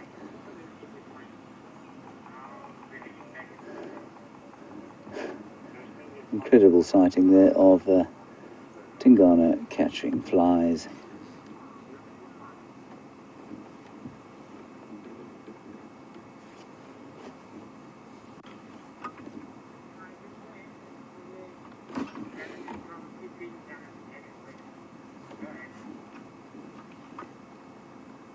So just let's appreciate, first of all, the colour, the wonderful colour, his dappled spots, and his brilliant camouflage, of course. And just imagine walking through this area. Pretend you were Elvis tracking there. You saw him walking along the tracks. Tingana, I think, had gone down to the water to have a drink. And he then came back towards this area, and Elvis followed his tracks, found him eating on the kill. Tingana then slunk off into the bush where he is now, and will no doubt, he's been eating for a long time. You can see him panting away there. He'll go back towards the kill at some stage, and I hope that he hoists it up. We're quite close to what we call Treehouse Dam here. And, I mean, we came down here hoping to find the dogs, but Elvis and the crew that he's with were looking basically exactly where we were going to look for the wild dogs, and they didn't have any luck with them. So I think quite possibly they are still on the reserve.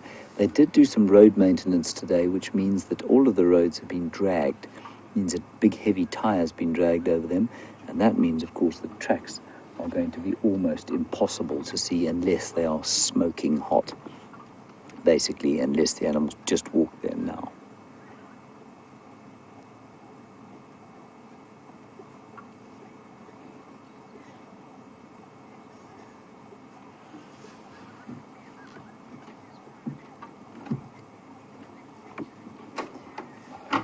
A very nice inquiry here from Doodle about an injury that Tingana had. And Doodle, you're saying you're guessing his injury is better, is fixed, because he's managed to kill. Doodle, there are two aspects to that question. The first is, yes, I think he has healed. I haven't seen him moving. I've seen him lying down twice since that big injury that he had. But I'm imagining the distance that he's covered is vast, so I think he's probably fine.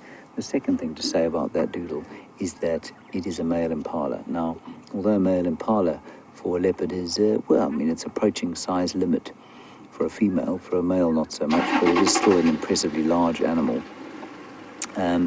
What you find, Doodle, is that because the males impala are now fighting with each other, they're basically only thinking about one thing, and that's the females. And the rut and the mate, and sort of trying to keep a territory. They forget to eat, they lose their sense of vigilance, and so they're actually pretty easy to kill. So for an injured leopard, and I don't think he is injured anymore, but if he was, you'll find that a male impala is actually a pretty good animal to try and catch.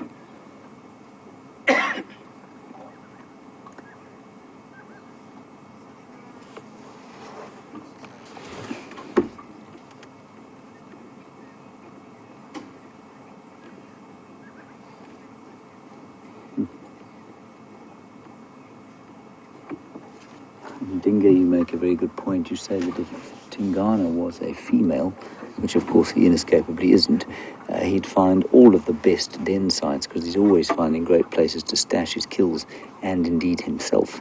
Yes, I agree with you. I think it's his exceptional experience of termite mounds. Okay, everybody, what we're going to do, I'm afraid, is move out of here. We might come back later. Obviously, there are a few vehicles trying to get in here. We're the only ones that can see him.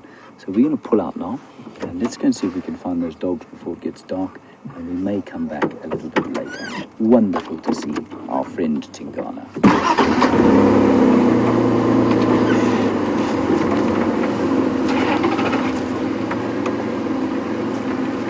So the chaps who found him, we can't actually see him now, so I think it's only fair. We've had a nice view. Let's get out of here. We'll let them in. You'll get about a 1 out of 5, 1, 2 out of 5 in there. Okay. Thank you very, very much. Well,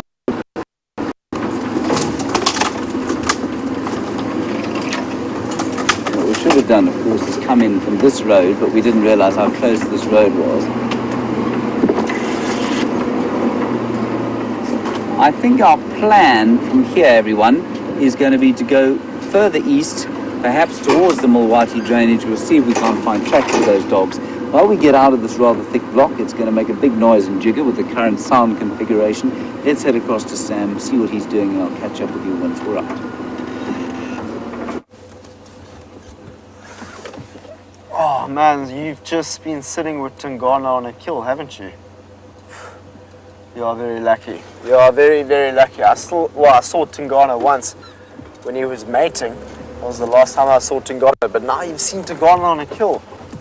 Very, very lucky. And James has just said that he's going to come and look for the wild dogs in the Mulwati.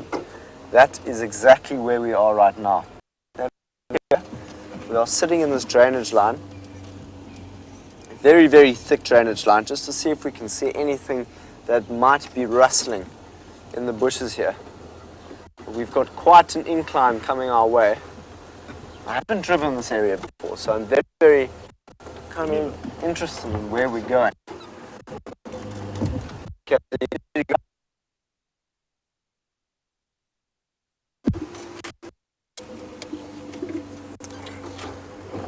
all right. Hold on, everyone. Ooh.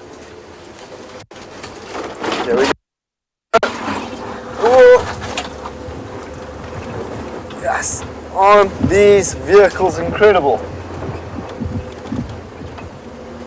Here we go there. We're now coming into the block. Oh, sorry, out of the block. And this is exactly where we wanted to find ourselves. So we're going to see if we can find the tracks of the wild dogs again. And if we can find them, we can follow up on them and watch them do something amazing. Like kill an impala. How would that end our day? We've had the most incredible day, so there's every chance that something like that could happen. And hopefully you'll see the day end with some dancing for the rain. Hopefully we can get some rain with some dancing. But I don't know. I would prefer to just see if we can find a cheetah or a leopard before I start making a fool of myself on live TV. I don't know, would you dance on live TV? It's quite a nerve-wracking thing to do.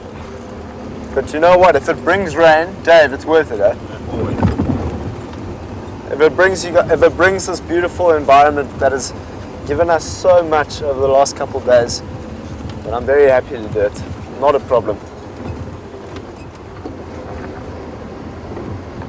Have a look at the skyline over there.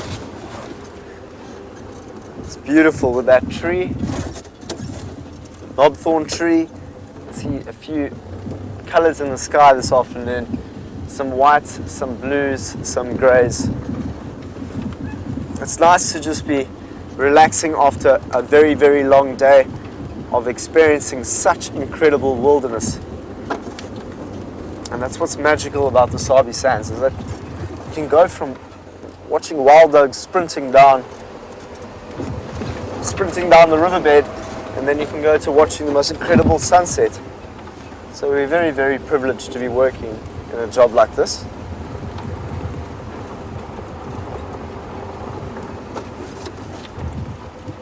Right, so we're just following the Mawati drainage at the moment. So I'm going to see if I can bring you guys into my kind of thought process. This is where we lost the dogs this morning. So what I'm doing is I'm trying to keep an eye on the road for the tracks, as well as trying to keep an eye out on the drainage line, because we could quite easily watch something moving in the bush very quickly, and that could be a wild dog or an Nyala running, and it'll just be like this, and then everything changed, the tempo changed.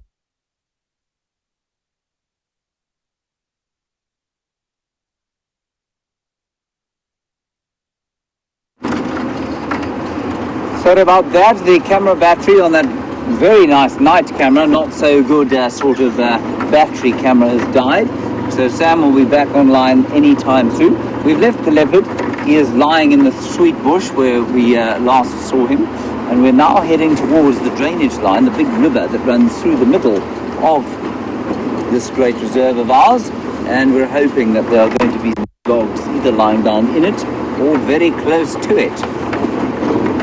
That, of course, is the Mlwati drainage line. No idea what that means. Often these names are lost in history and, of course, lost largely in translation. So, for example, there's a river at a reserve south of us called the Tugwan. Now, many years from now, people will say, well, what on earth is a Tugwan? And the reality is that a Tugwan is nothing. A Tugwan doesn't exist. But the word Itegwane does exist, and it's the Zulu word for hamerkop, or the bird that is known as a hammerhead or hamerkop.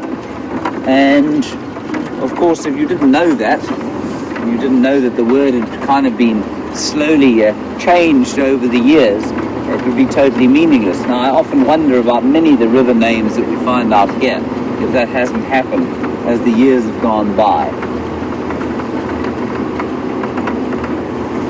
So we're now on Twin Dams Road. The drainage line or river that I'm talking about is just off to the eastern side of us there, on the left-hand side of your screen. So we're going to ease our way gently down here, and then probably along Mamba Road, I think, will be our best bet. We'll see if we can't find the doggies on Number Road. Brian, are the tyres looking alright back left? It's okay. Good, good. Just felt a little bit fishtaily at the back there. Alright. You mean it's not quite as hard as it might be? No, it's okay.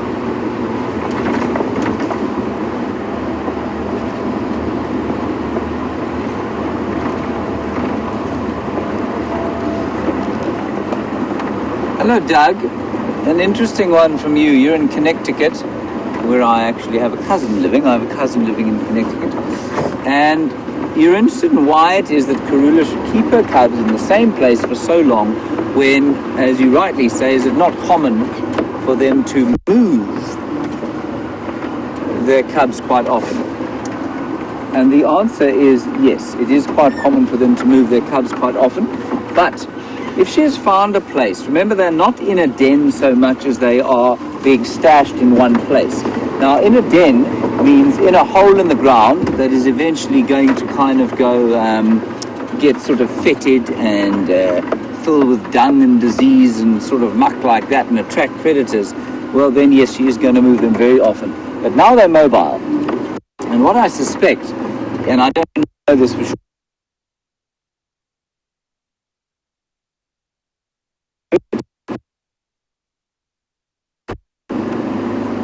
she's going to lose us.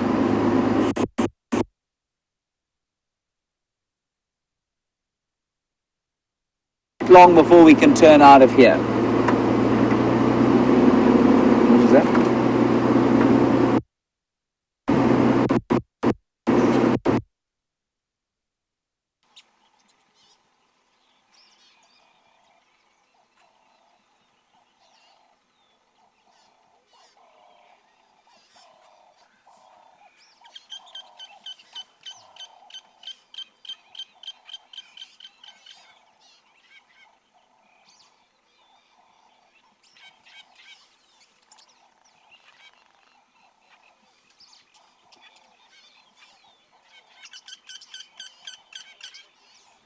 Hello everyone.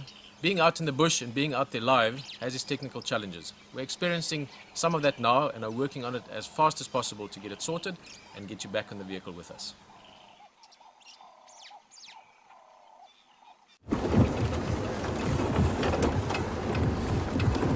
We lost you just now. What happened? You had to go to James. Oh well, it's okay. James is a great person to go to. We missed you though. We went down into the drainage line. We looked to see if we could find something and we didn't manage to find anything. So you didn't actually miss on much. You just missed me going into that, which was fun. But I just want to show you quickly, because we're going to do it a bit later, but let's have a look at that moon in the daytime there. It's incredible. I think you can get a good shot of it. Look at that. Look at the moon. Oof. That's the moon, guys, and it's going to be such a great moon tonight. And hopefully when it gets dark, I'm going to just try and show you it in the darkness. But I just wanted to show you the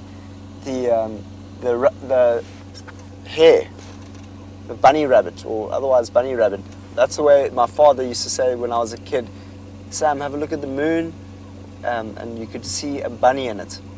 So it was my dad, and it was actually someone else that also told me that, and I've always remembered that. I always see the ears in the moon. Can you see it, Dave? Can you see a bunny rabbit in the moon, like in the picture of the moon? Within it, I think I can make it out. I don't know. Maybe I'm the only one that can see it. Let me know. Can you see a bunny in the moon?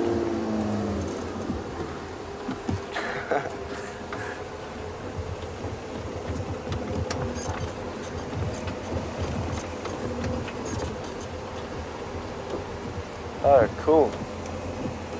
So I heard someone else has been taught that before. That's cool. I'm glad. I'm not the only one that can see a bunny in the moon. Oh, wow. Just while we're looking at some of the magnificent views of nature, let's have a look at that sun just coming out of the sky there. That's beautiful, eh? So privileged to be sitting here to see such magnificent sights. Nature really brings such happiness into people's lives.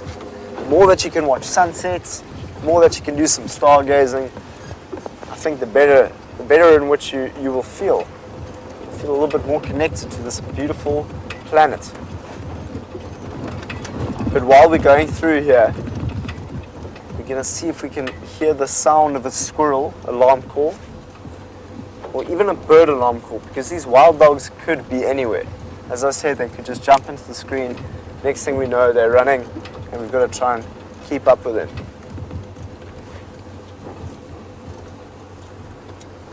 Look into this thick foliage, but also I know it was James Richard who wanted to see a bushbuck. We're also in an area where you can quite clearly see bushbucks if you look closely, because it's very, very thick here. So I'm just looking in every direction.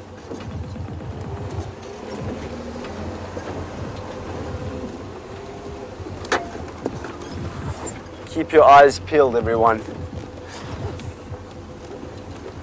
I think their camouflage, it's called cryptic coloration. So on the bushbuck, you'll see a number of speckles, white speckles on it, and that helps it look like it's, it blends into the bush because it looks like sun going through the leaves, and it has little speckles. So sometimes that's what helps it camouflage in this dense thicket of the bushbuck. So you've almost got to look and see if you can see sunlight peering through the bushes. Sometimes it'll tell you a little sign that there's a bushbuck close by.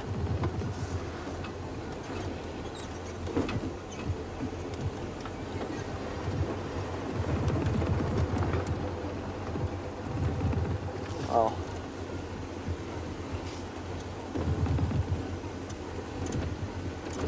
Wow. Regina is saying that indeed there is a bunny in the moon, and it comes from Japanese folklore. How fascinating. I am very, very fond of listening to all types of folklore, whether it be Khoikhoi, which is the indigenous people of southern Africa, the Khoikhoi. They lived up in the Cederberg. I used to love learning their stories, and if possible, if you have any stories that you would like to share with me, please hashtag Safari Live and send it over Twitter, and I'll be happy to read them and share them. I'd love to know about the folklore of the rabbit in the moon. This is exactly where we were this morning while these wild dogs were running. It was absolutely chaotic out here. It was chaos. But you know what? We're going to go up.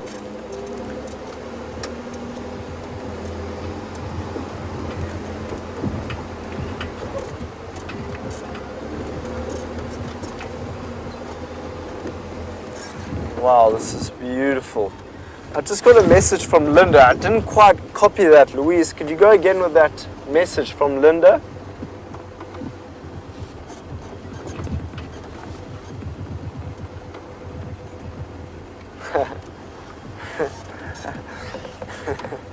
We all see something on the moon. Yeah. Don't worry, Linda. I don't worry at all. Whatever you see on the moon is what you should see. I mean, you could see anything else up there. We just see bunnies. As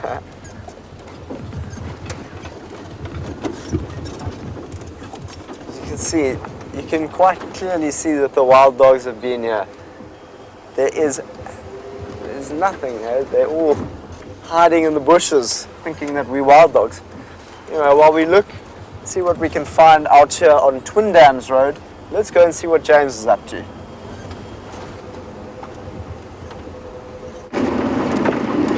Okay, we're in the Far East now, everyone, and oh, that's a pretty picture, Brian. Look at that, isn't that delicious?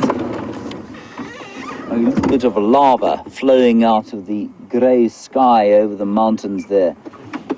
And we'll just have a listen while we sit here and hope maybe to hear the call of the wild dog, or indeed the terrified call of something being eaten by wild dogs.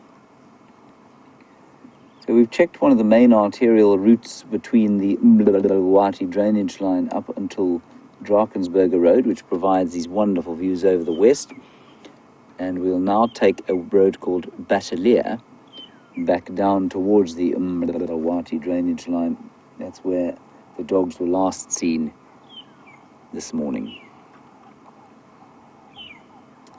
Well done, Brian. Very nice. Thank you, James. And in the background, the evening chorus is beginning. The long-tailed shrikes, or magpie shrikes.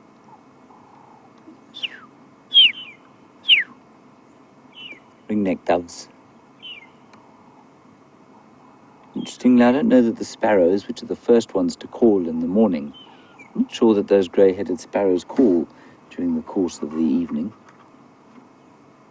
I think they make their morning songs and then not again. Take a deep breath, everybody. Just have a little bit of a woosah if you've had a rough day or a rough night, depending on where you are in the world. That kind of view and this kind of fresh air around you and the sounds of the African wild will no doubt help you to calm down. Take a deep breath in and out again. Oh. Is it not marvellous, Brian? So it is with our job. Right, let's go on and find some dogs.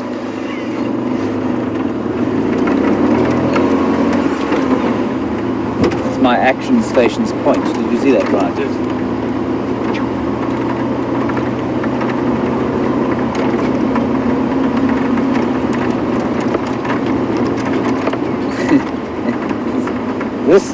This skull over here has been used in roughly 7,586 sightings, and it has now been placed, I suspect strongly by Brent Leo Smith, against that termite mound so that he doesn't have to extricate himself from the wires of the vehicle when he wishes to talk about it.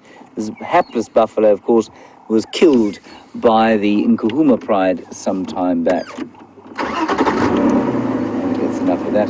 Last time I picked it up, everybody, this foul, stinking liquid came pouring out of one of the eye sockets and onto my shoes. Very distasteful indeed. Oh, that sky is getting quite spectacular. I'll show you when we get to the junction of Battalier Road, where I've no doubt the dogs are going to be. That's absolute rubbish. I have no idea where they are, but I'm hoping they're somewhere around here. Bless you, Brian. Bless you, Brian.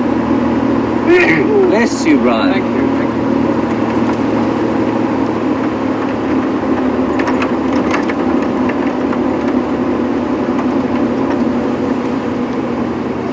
Hello, Ashley Lee on Twitter.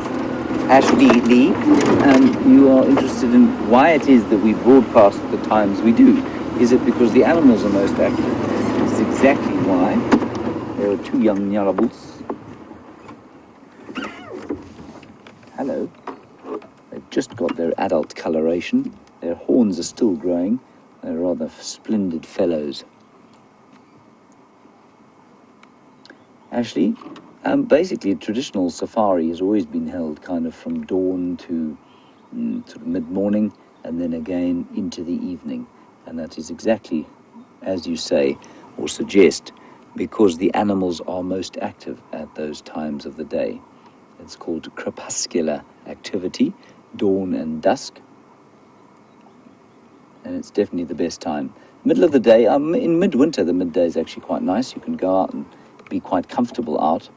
But in the middle of summer, you really want to be back home by 8 o'clock in the morning under the shade with something cool to drink next to you because it is so very hot. And in the winter, it's not that cold, and the mornings are just too glorious.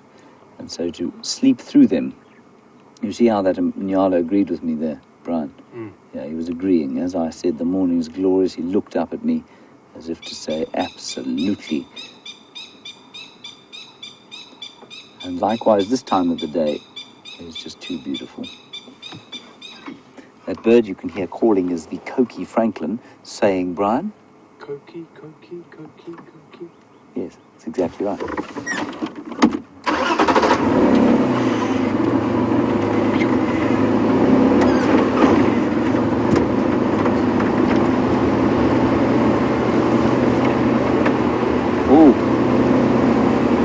Now, Peter, while we watch the sun go down, we're going to get a view of the sun. I was just attacked by a dead stick. Right, is that any good? Should I go around the corner? How's that? Look at that, everybody, as we watch the sun peeping through the clouds there. Dogs are Djuma plan, we're going now. Just hold on tight, everybody. Sun, get the sun.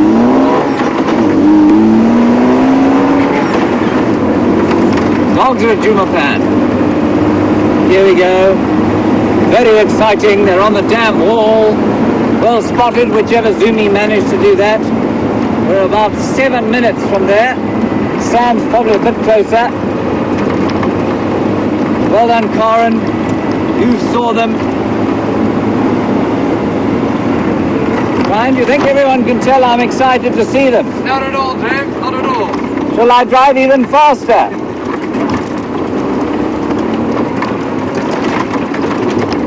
Right, we're on our way, everybody. 7 minutes. We don't want to drive like total maniacs, but it's difficult not to when the prospect of wild dogs on the hunt in the dusk arrives. While we drive along, the Pinchy Whiner, I forgot exactly who asked about Pinchy Whiner. I just became so excited. And we want to know if we found him again. Peter in Jacksonville, Pinchy Whiner, I'm afraid, has not been seen since his untimely blocking out of his home by a buffalo. I did open it out again.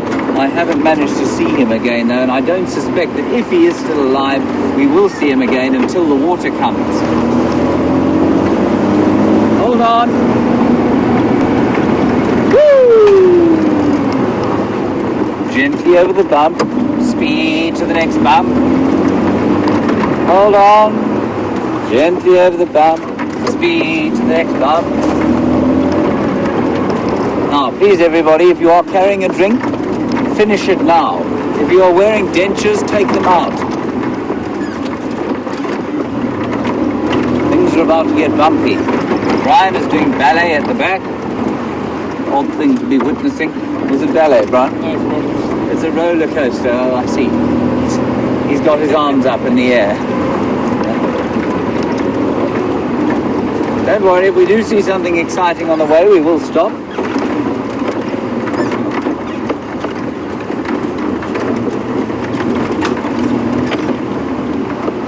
Oh, hello. Right. We're not going to push him out of the way. Very large elephant bull in must. We'll give him right of way, I think.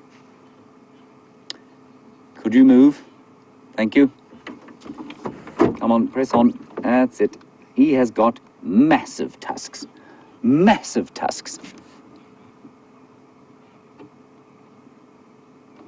Oh, that's wonderful. Look at him. Right, we're just going to sneak past him. He really he's an impressive fellow, this. And I don't want to give him a fright. Mainly because he will then give us a fright. Okay, hold on tight, Brian. We're going to nip past him, everybody. He'll probably turn to face us. He'll shake his head, maybe. No, he is so chill. Thanks, old boy. Isn't he one?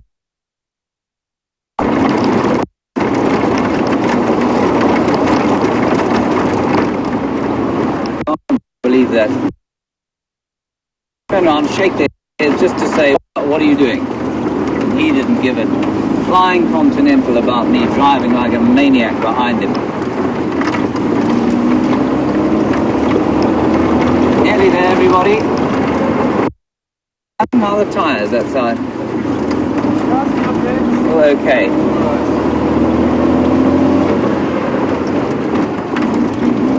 Okay.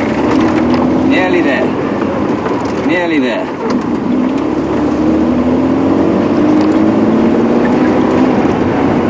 Woo!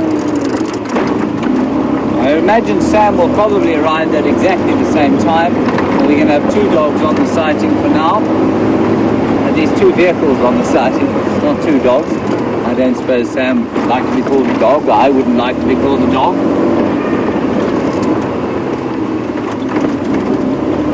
also buffalo at the pan. I would suggest quite humbly, everybody, that you switch yourselves over to the dam cam feed, simply because, well, you'll be able to see the animals rather than my mug driving like a, well, what should we say? Not Lewis Hamilton, he's not doing so well this year.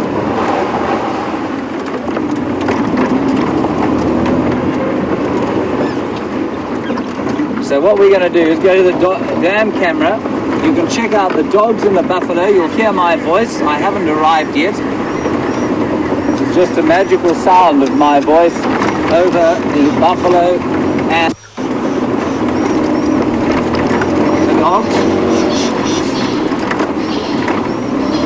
And the one buffalo is chasing the dogs around. This is unbelievable. We're 1 minute from there. 30 seconds actually. Here we go. We're getting there now.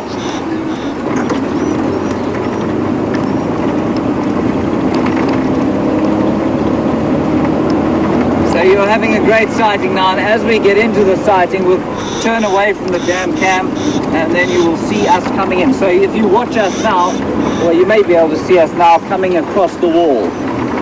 There are the dogs, there are the buffalo. This is awesome.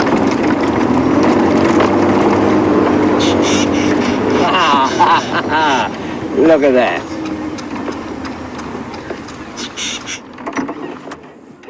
Check that out, everybody. They're very unhappy about the dogs. I'm going to have to call these in quickly. Stations, pack of wild dogs at Djuma Dam. Animals are, yeah, they're static for the moment in the dam. How fantastic. Look at that, look at that. Copy that. Oh, this is amazing. Trying to bite them on the bottom. Oh, bite that buffalo on the bottom.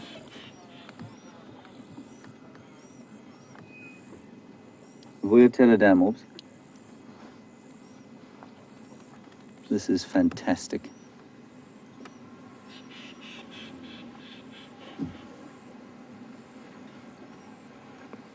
Gee whiz. Now those buffalo, I mean, the dogs have got no chance of killing a buffalo like that. They're just playing. I suspect those are probably youngsters from this year.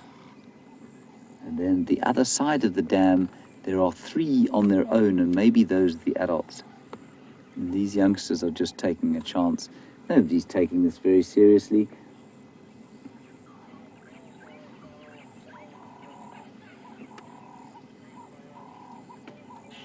This is just wonderful. Okay, copy that, Orbs. You'll be the 3rd station. Sam, will you move out when one of the other vehicles gets here?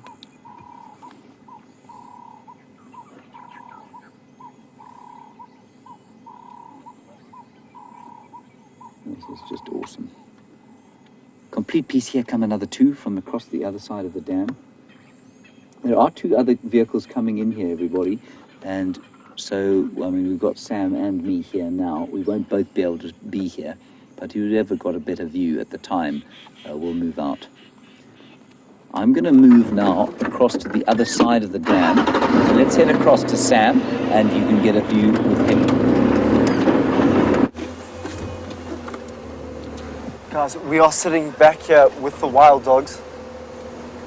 This is the 2nd time I'm seeing them today. They've just been sitting with a buffalo. I saw you were just with James, so that was very exciting. And they're now heading towards Wildebeest Pan.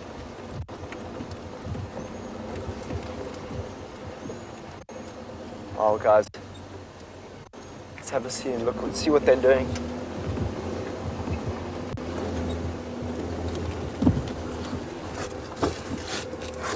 Wow, look at this. As you can see, they're having a little drink from the water here, and they're going to be heading. It looks like they're heading in a westerly direction. They have a quick sip of water, and they'll be on their way. Wow, this is incredible. Look at them drink, guys. They've probably had quite a long day. I mean, I was running around this area with these wild dogs, and I didn't see them drink once when they were running around, and now they're just sitting here having a quick drink to eat, and now they're going to be off. You can actually see them start. Let's have a look and see what they're doing. These two over here. Wow, what are you guys up to? Alright. Just want to chat to James on the radio. James, if you copy, please let me know when I must leave. Wow. Wow.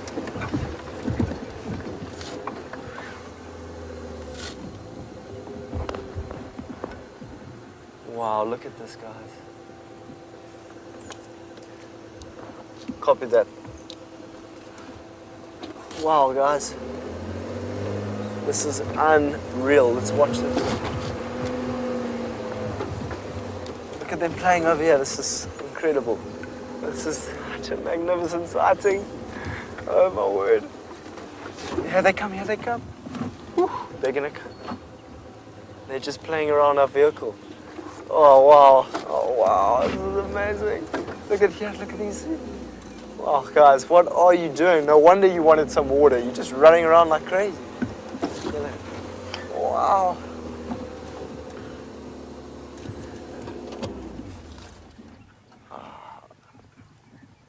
Wow. Oh. Guys, this morning we were sitting on this exact location when we found them, just by quarantine, and they've come back, and now they're just playing here, providing so much joy. You can just see these white tails playing. Look at those white tails just playing in the... Oh man, this is incredible. Yo. See, you know, what's been so noticeable over the time that I've been here, I've watched so many different animals over the last couple days playing with each other, and it's just so great to watch because you can really see now how important play is for an animal. Wow, let's carry on.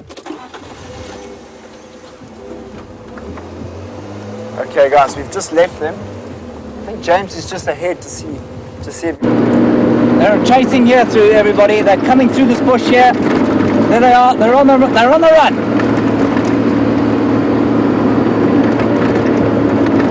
See the youngsters playing behind there.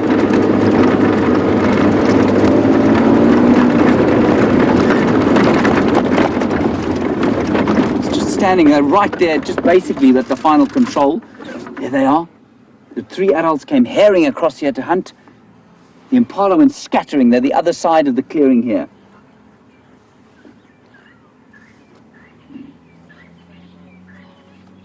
I wonder if one didn't go in through that fence. We've got them here, or just two of them here on the road.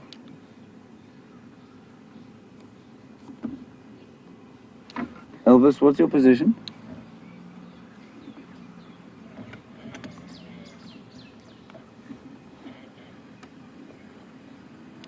Okay, copy that, Elvis. Move in. Sam, you stand by there. I'm going to follow these adults. Let's just see where... I think this is probably the alpha male, everyone. On the lookout for a kill.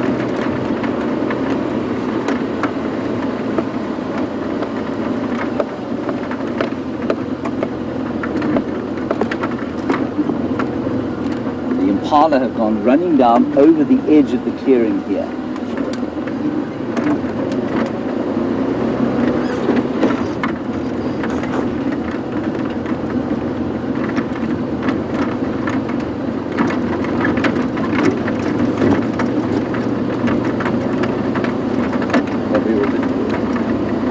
I think stand by on the fence there, there is one.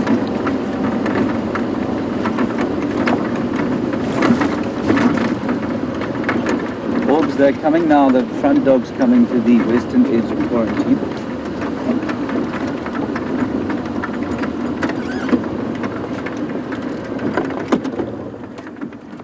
There we go, look at them, here they go.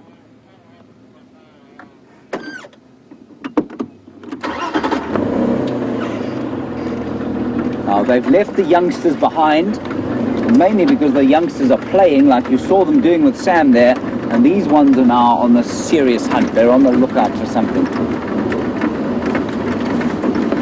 We're going to stick with them as long as we can with this camera, because this camera is much more easy to operate in a sighting like this with dogs moving. But once it gets darker, we can bring the other camera that Sam's using in, and then we don't have to put a light on them. Some of you would have seen the amazing camera that we used last night, which basically makes light, at least night, look like day.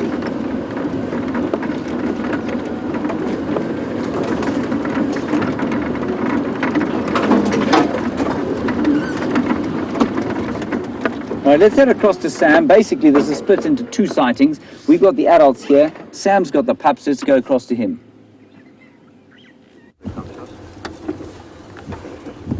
Guys, here we are with the dogs. They are moving at a rapid rate, as you can see, through this thicket. This is exceptionally exciting stuff. There's no way of telling where I should go and where I should follow up. I'm just going to follow them from the back. James is going to go to a location where he's going to best be able to watch them, where they will go, and if there's something that they might be able to feed on. At the moment, we've got such great visual of them from the back. Here's one beautiful one. Look as he comes across the car here. Wow, you are magnificent. So they're heading. Wow, here they come. All right, let's see what they want to do. Looks like they're going to carry on this way. Here's two just here. There's one over there. There's one here. There's another one there. There's a whole bunch of things happening right now. James is over there. He's doing fantastic jobs just there. As they go through the veld, look at this. This is fantastic, eh? This is fantastic. Okay, let's have a look at these two. James is on those two, so let's see if we can stay with these two for as long as possible.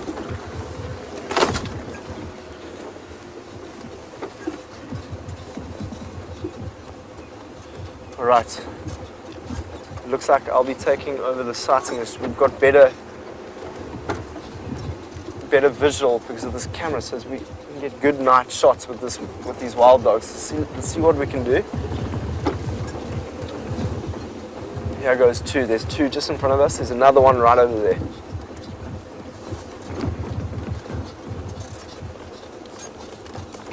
Just want to chat to James quickly as they go through this thicket. James, do you copy James?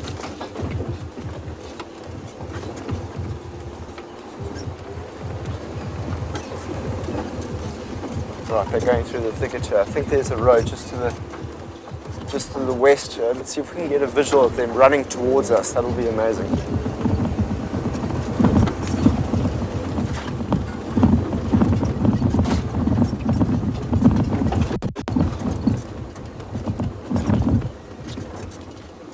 Wow, look at this, guys. Here they come. Now I get some great visual of them walking past. Fantastic. Oh, they're about to go into this thicket though. What is about to happen? This could be the last time we see them, unless we can find them from another position. But wait, looks, one of them stopped here. This could be a good sign. Let's switch off the vehicle. There's another one coming right next to us here. Amazing. They're all sitting here on the boundary. There's one down here. There's one right here. And the one that we're looking at right now is stopped, still in his tracks. I think he's listening for whatever he can hear out there. Listen to the sounds, everyone. You can hear the birds are going crazy. One just came right past my vehicle here. Fantastic, they're all going into the block. They might have spotted something. If they have spotted, we're going to have to try and see what we can do to get to the best visual.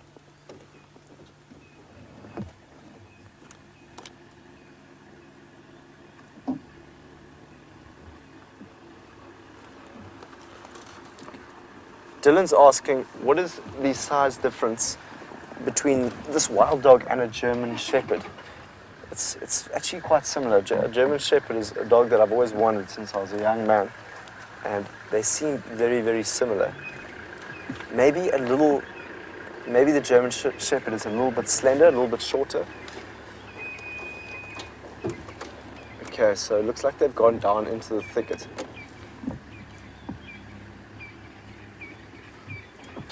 Sorry, I meant to say that the the wild dog is a little bit more slender and shorter than the German Shepherd.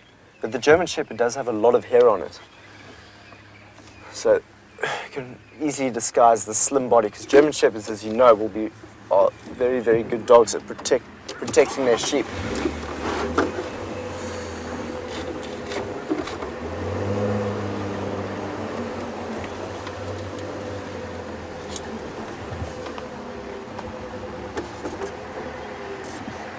Alright, we're going to follow them and see what we can do to find the best visual. I've got a feeling that they've gone into this block in front of us here. Our best decision would be to carry on down this road and see if we can meet them on the other side. Just chat to James quickly.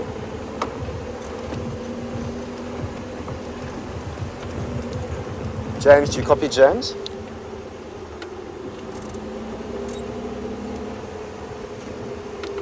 James, I'm just driving on the western edge of quarantine. What do you think my best approach is if they've just got into the block west of this road?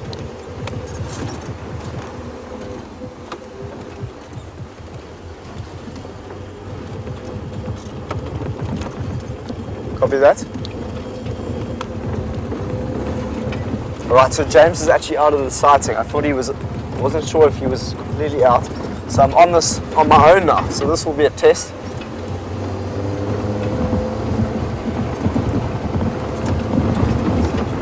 As you can see, it's getting slightly dark out here. So it's going to be even more difficult to spot the dogs.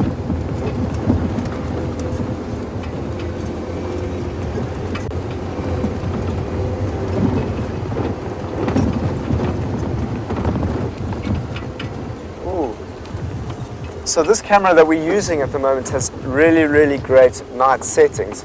So that's going to give us a really good opportunity to spot the wild dogs. So this is almost fate, because we wouldn't be using this camera right now if it wasn't for myself and David in the block other day. We dislodged the bottom panel of the other camera, so we had to use this camera. So it's almost like this had to happen, eh, Dave? Yeah, Okay guys, I really need to concentrate here to see if I can see them.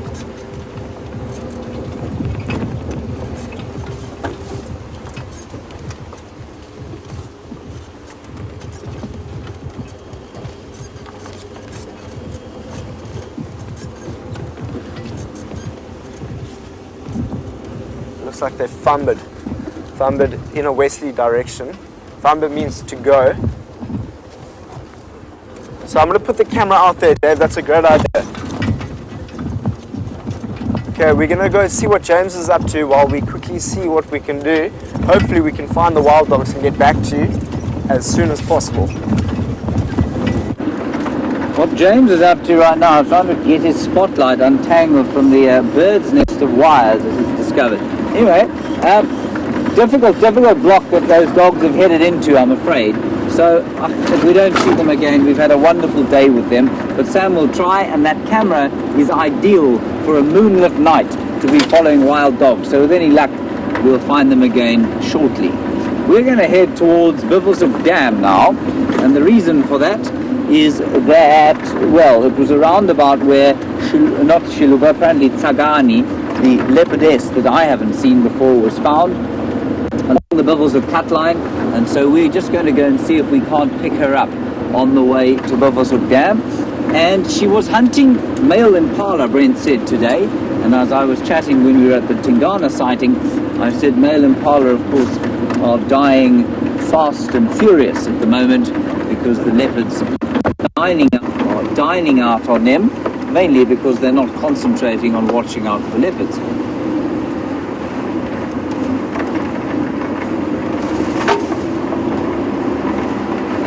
sorry, I'm just listening to the Game Drive radio. And I've never seen Sagani, and she, of course, is part of a long line of very golden leopards, unlike the line we're more here, the Karula line. She comes from the Campbell Koppies, Sunset Bend female, originally in Londolozi and Mala Mala, and they are known to be very golden. Her mother was Kwatile, a very golden leopard, so I'd really love to see her. And I'm interested that she's come all the way up here. She's got a long way from Kwatile's territory. Smell that, Brian? Very floral, don't you think? Yeah. Gardenia-like. Oh, lovely. It's going to be a delightful moonlit night this evening.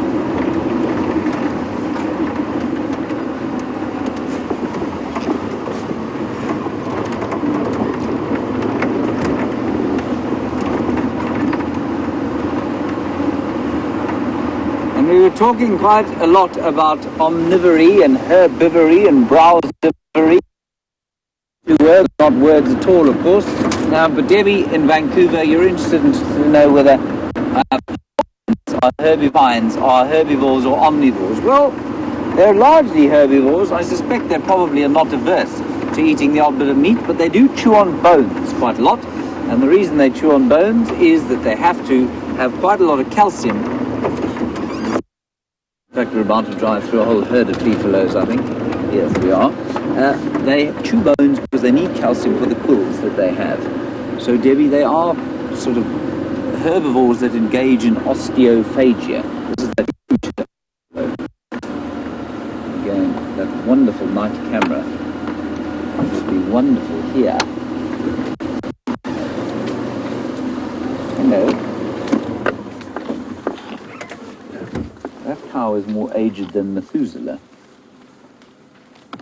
She's quite impressive, isn't she, Brian?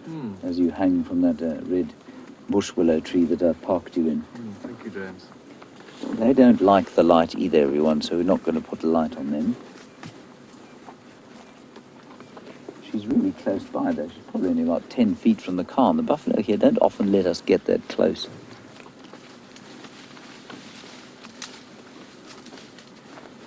It's a really impressive set of horns she's got. Deeply aged old girl that she is.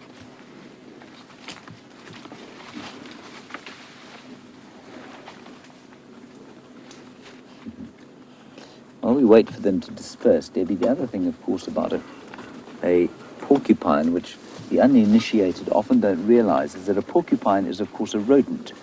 And it is the largest rodent that we find in Africa. And so, as you know with rodents, they will eat, well, a pretty Catholic diet. They'll eat pretty much anything. Not a lot of meat. Sorry, beefies. Excuse us.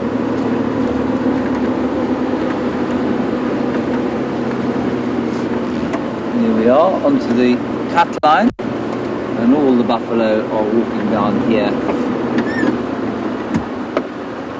I'd love to turn the engine off, but of course, Jigger, being even older than that buffalo cow, is unable to move unless the engine is running.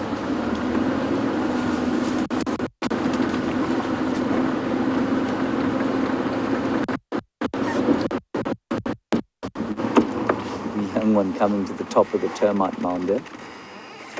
And what I'm going to do is just be quiet, just listen to them moving, everybody. Listen to them moving through the night.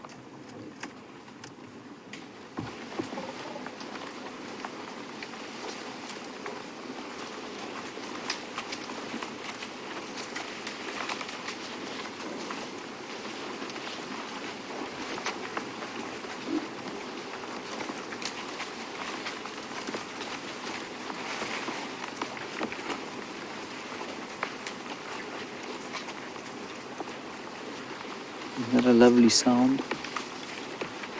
Hooves, just breaking the surface of the soil, kicking the odd dead leaf, and the odd grunt that you can hear in the background,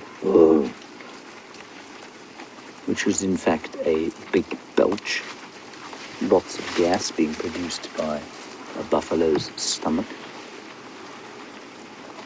And the smell is wonderful because it is a smell of buffalo. We can smell the actual buffalo, but they're stepping all over aromatic plants that are then releasing their aromatic oils into the air.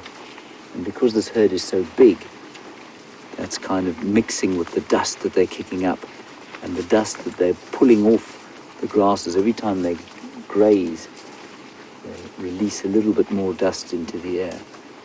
And while it is a delightful smell, of course, Brian will shortly start sneezing viciously, won't you, Brian? Mm-hmm.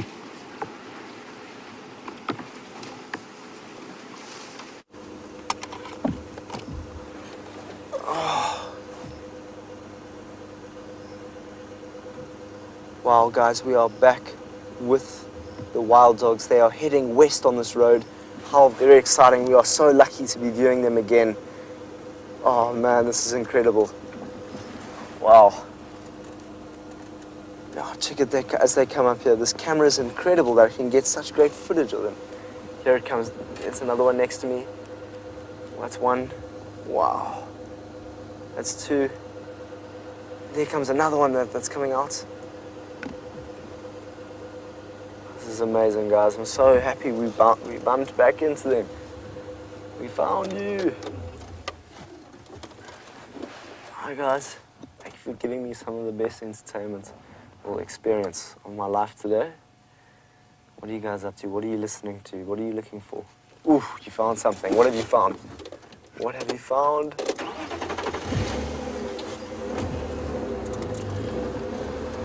They've just headed into that block.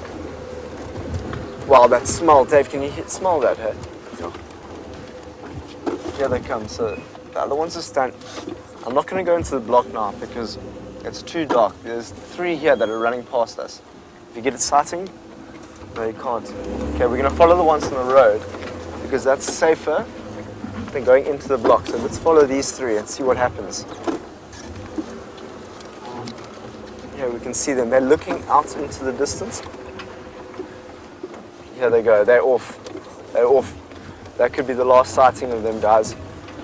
What an epic encounter that we just had with them. What an epic encounter. Did you see their reaction as they changed? I'm just going to go into this thicket. Not so far, just to see if we can see if they've seen something. But they've gone. It's very, very thick in there.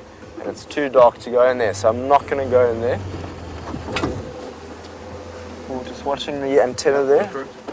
Is it alright? Go ahead. No. Just reverse roll. Alright, here we go. Alright. Okay, guys, we're going to see if we can get back on this road. We'll slowly go back down Rebecca's where we found them on. We may very well see a few more because that was only about 5, hey, Dave? Yeah, I'd say. So there's all the chance in the world that we might be able to bump into the other wild dogs.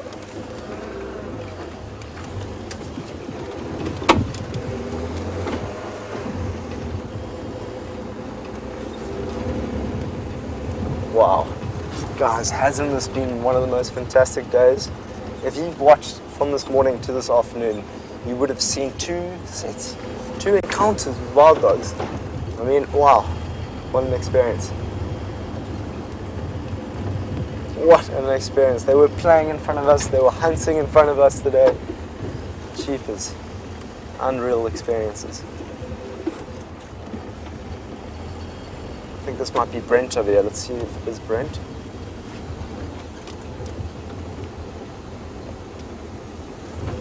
How's it, guys? How's it going? Good. Did you see them run past? No, I heard them catch something down here. Oh, really? Yeah. There was, it sounded like they caught a scrub hare. Okay. A really high-pitched screaming. Okay. And then impalas coming running from here. So I think they're further that way. Yeah, so we just saw them. We were with them and then they ran into the thicket. And we weren't sure, we thought it was the best idea not to follow them into that thicket because it's really thick. I think we've had such an incredible encounter so much today. So we'll let them be out in the bush and get something to eat tonight, which is all they deserve because they've had a long, tiring day. But let's just go and see what James is up to and we'll see you just now.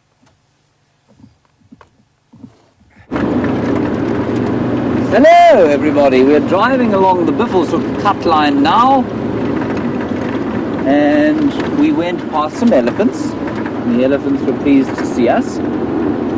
Well, they weren't really. They didn't like the light very much. But I just want to go back to, I'm not sure how much of buffalo herd you heard, but it was just the most stunning sound of them feeding through the night time there.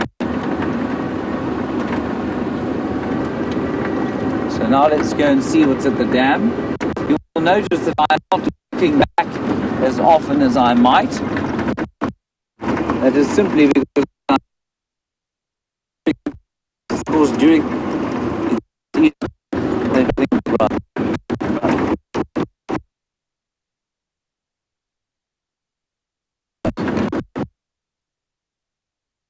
to spot any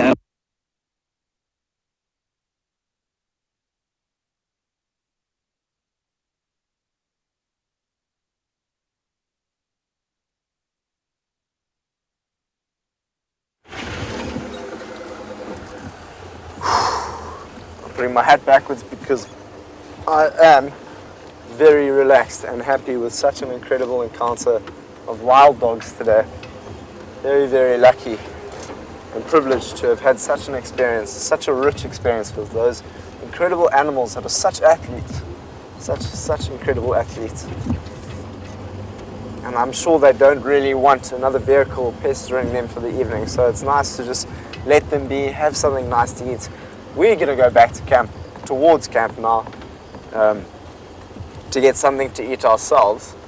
But we've still got quite a distance to go, so we can maybe see something else this evening. We've got all the chances of potentially seeing a bush baby, maybe an aardvark, maybe beavers. At this point, nothing would suffice. I mean, such an incredible encounter and experience that day. So let's see if we can get something. I think let's just get our spotlight out. So I just want to get my spotlight out.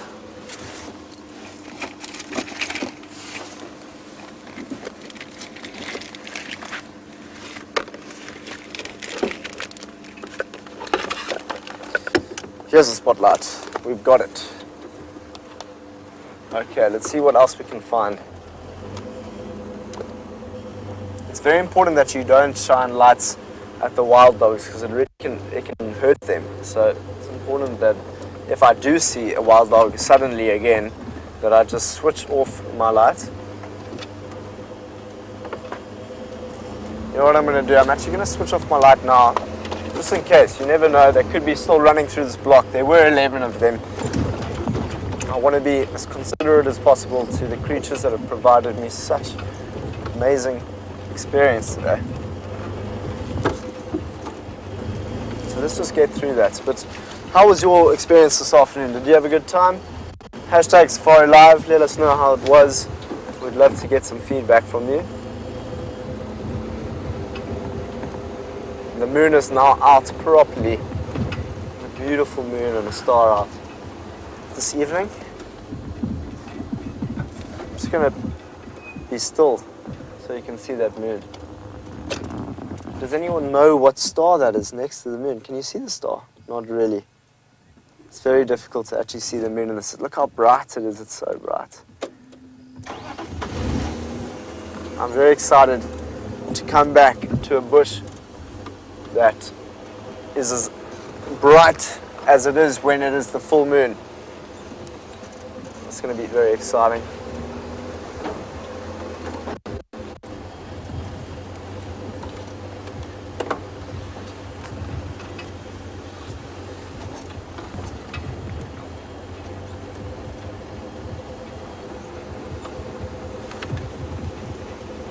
Guys, we've had some good feedback from you saying that you've had a great time today. I'm so excited that you have. Sharon, thanks. You know, I haven't had that many encounters with wild dogs in my life, so today was really the first time that I've got to spend a good period of time to understand the animal, because to really understand animals, you need to experience them. You need to see them in the flesh and see what exactly they are doing to have a good understanding of that wildlife. So watching the wild dogs today, and you know what really stood out for me this evening, Dave, you could agree with me, that when we were sitting here just now, about 5 minutes ago, and the wild dogs were standing right next to us, and they were just listening. You could just see they stopped, and three of them were just listening, and within a split second, all three of them changed their tone, changed their tempo, and they were off into the bush. So, Chiefers, that was an amazing thing to see how they work as a cooperative, as a team. It was just amazing to see that. And Brent was just down the road, and he thought he could have heard a scrub hare being killed just down west from us, or more southwest from us. So it was very incredible. But I'm feeling safe to switch on these lights. So I can't smell that very strong smell of the wild dog anymore. So I reckon it's okay to switch on the lights. As soon as I see them again, I'll switch it off. I promise you. You can feel safe with me.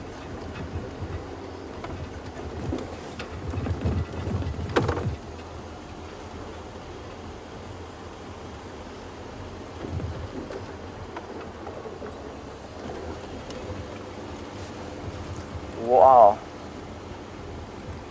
Chosen Red and many others are telling myself and Dave that it could very well be Jupiter. And if that's so, that's great. Let's have a look at it again. That star right next to the moon, just above us. Over there is Jupiter. And that's incredible. That, if anyone doesn't know, is our biggest planet in our solar system. So our solar system are all the planets. Now, I know that they added a few other planets, but from what I remember as a kid learning it, there was 9 different planets. And all the planets revolve around the sun in a solar system. And it's just incredible. When you start learning a little bit more about astrology and the way in which the universe is, it's by far my most fascinating thing. So if I get to stop and do some stars with you a bit later, at some point, I just saw something there.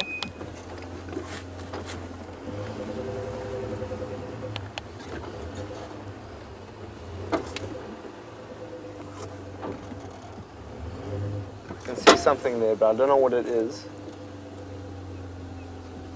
That could very well, I don't know what that is, but I just see I could see the glaze of something there.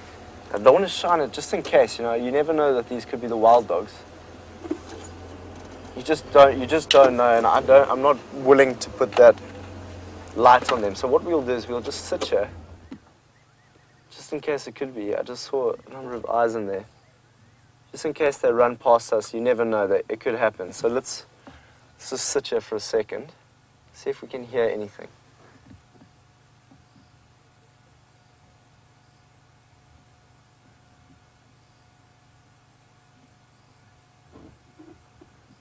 No, I'm sure it wasn't them. It was just in case, just in case it was them.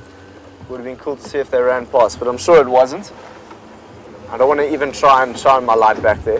They get to chill now. It's their time to eat food and relax. But anyway,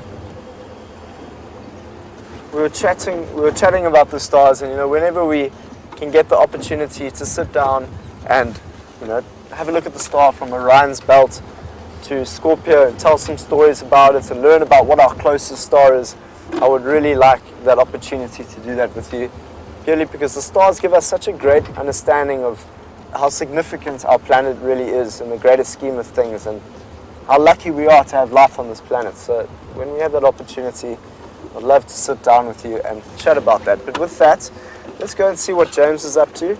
He's just got back into signal. We'll see you just now.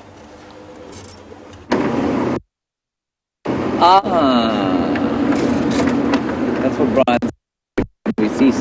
When we see something interesting. I know I can't stop myself. Anyway, sorry we lost picture there for a while. We came back past Beefleshoek Dam, where there was a beetle, and he was sort of standing about the place, looking nervous. And now we're going to head back in a westerly direction for home. And with any luck, we might find a leopard along here. There were tracks of a young male around this area earlier today, and that of course would probably equal Quarantine or Djuma, both of whom have been conspicuous by their absence for the last, what do you think? Right, I think the last time we saw them was when we had them just before Big Week, which was in early December. So, I mean, that's almost 5 months ago. I haven't heard much from them at all. They are, of course, now the age, for those of you who don't know what I'm talking about, they are 4 and a bit year, they're 3, just over 3-year-old male leopards, and they're over 4 now, aren't they? Oh dear. Born 2011. That's right, they're over 4. They will have headed off sort of, well, they'll have disappeared now, mainly because there are still males around here, and they will want to set up their own territory, so they're getting to that age now.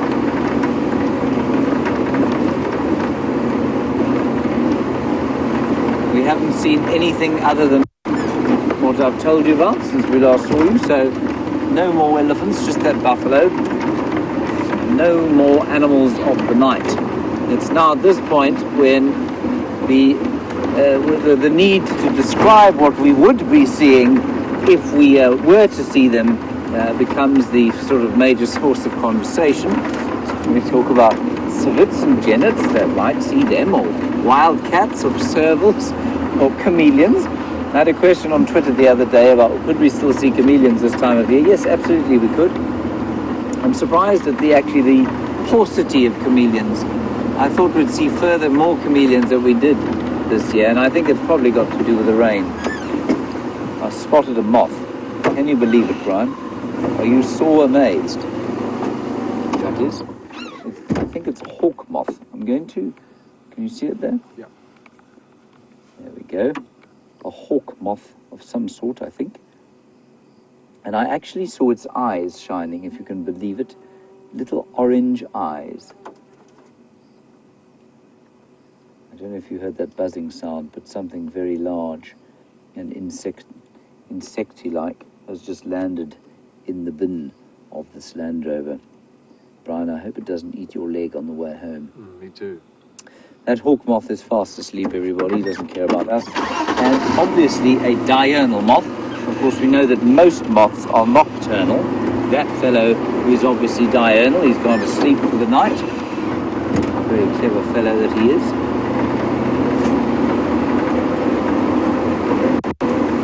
We have a very special twice buffalo. Oh, look. We're just going to have a very quick look at this. I'm going to tell you what it is before we look, and then I'm just going to quickly show you. I think it's a little flock of red-faced mouse birds that have found solace and comfort in this Ziziphus mokonata bush. See them there? There they are. Oh, it's doves. We've just got the side light wash on them. They're doves. Let's just move away before they fly. We don't want them to fly, everybody. And the reason we don't want them to fly is because birds that are diurnal, active during the day, not nocturnal, don't have great night eyesight. That means that they're able to land properly, and of course the coordination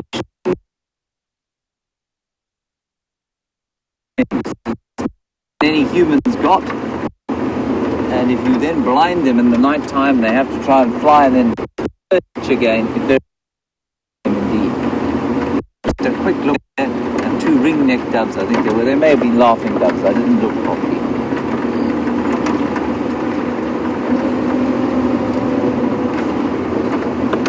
We've done a full loop now. This is the road that we sped down at 100 miles an hour when we first heard that Karen had spotted the dogs at Buyatela Dam. How marvellous that was.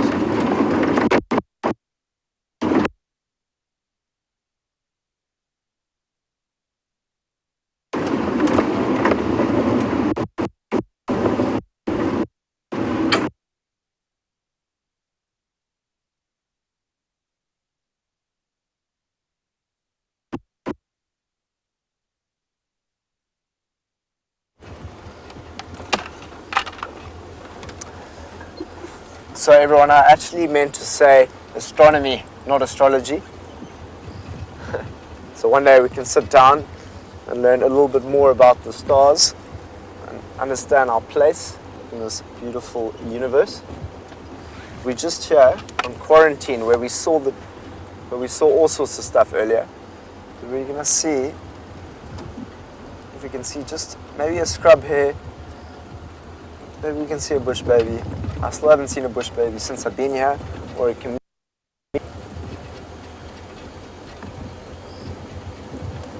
See if we can find one of those.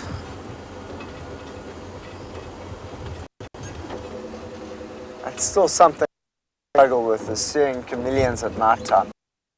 See if we can find one, Dave. Ever want a flat-necked chameleon?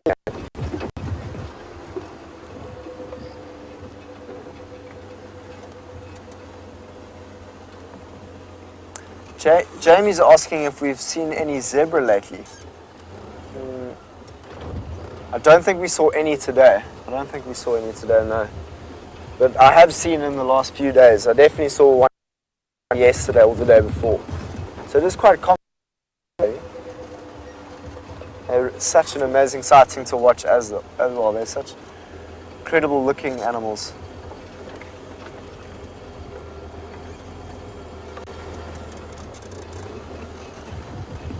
This is a very, very, very iconic African animal, the zebra. But wow. I'm sorry guys, but my adrenaline is still very, very strong in my body at the moment. A whole day of viewing wild dogs is something you don't get often in your life. And I was very, very privileged to see that. Well, both myself and Dave were here and you guys were all with us. So you were there with us, which makes it even more powerful, it's just so great. The idea of being able to share an experience such as that, it's just very powerful. You know, we've learned something a little bit more about the wild dog. We've seen it chasing animals, we've seen it playing with each other, we've seen them be friendly and be cooperative and be very social animals. The more that we experience and we have time to understand how the natural world works, the better we will be able to conserve the beautiful biodiversity that exists on our planet, which is my passion and love.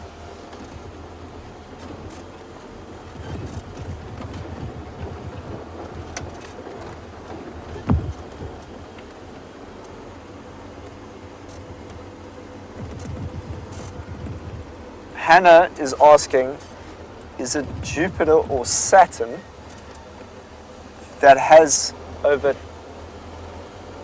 Oh, Tana. Sorry, not Hannah. Is it Jupiter or Saturn that has over 200 moons? Great question, Tana. I'm actually not quite sure on that answer. But from what I remember, Saturn has those rings. And it's so I'm pretty sure that it's going to be Saturn over Jupiter. I know Jupiter has eight, I think it's 8 moons that move around Jupiter. So I'm pretty sure it's Saturn, just by knowing that Jupiter has 8 moons that surround it. That's incredible. Go and have a look at the different moons that orbit Jupiter.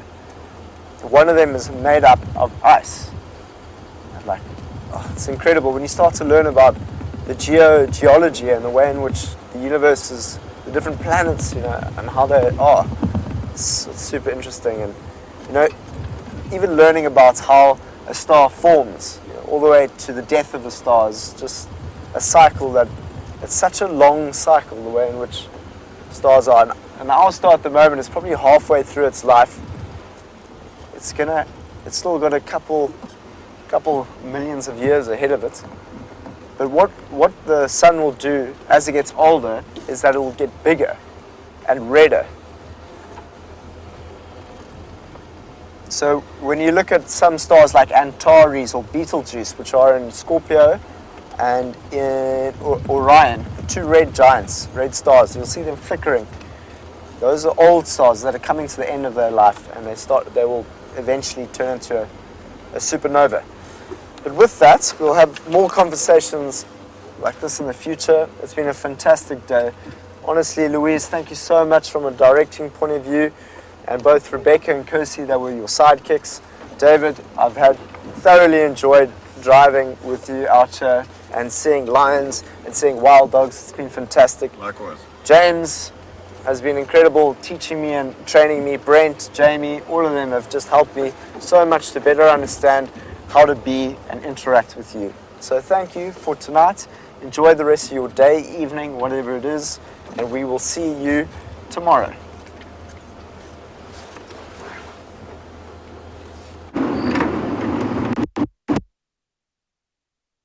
We'll now maintain some form of signal until the end of the drive. We're very close by to home now, so we should. This is the road. Brian and I were just reminiscing about driving along this road at a great speed on our way to the dogs that Karen very kindly found for us at the dam.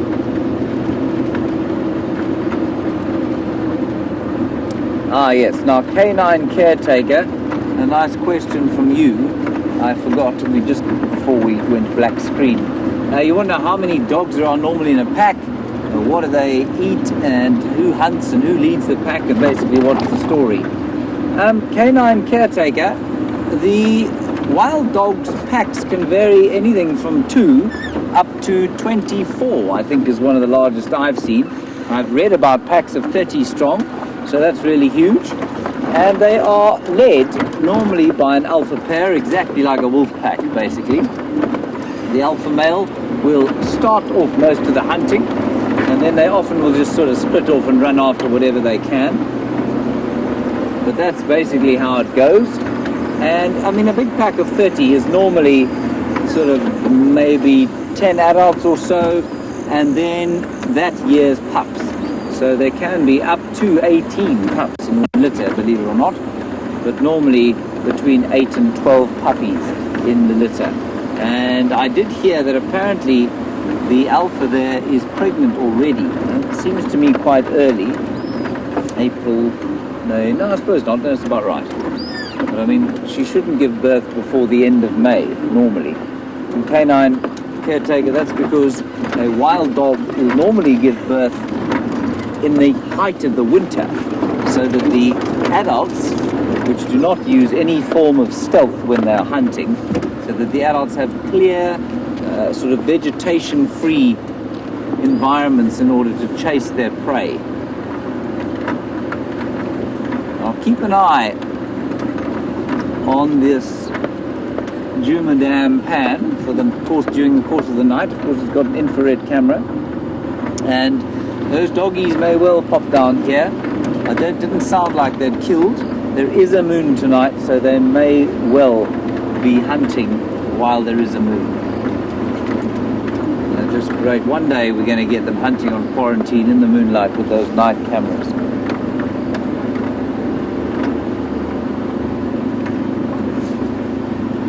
Raisa, you missed the sunrise drive due to work. That's very poor, Raisa. You should, of course, be watching the drive at work. I'm joking. Raisa, you say we saw a new leopard. Yes, we did. Not that new. You've probably seen her. You've been watching a long time. Her name is Tingana, apparently. 3-3 spot pattern, offspring of the late Fatile. So, I'm sure, Raisa, you've seen her before.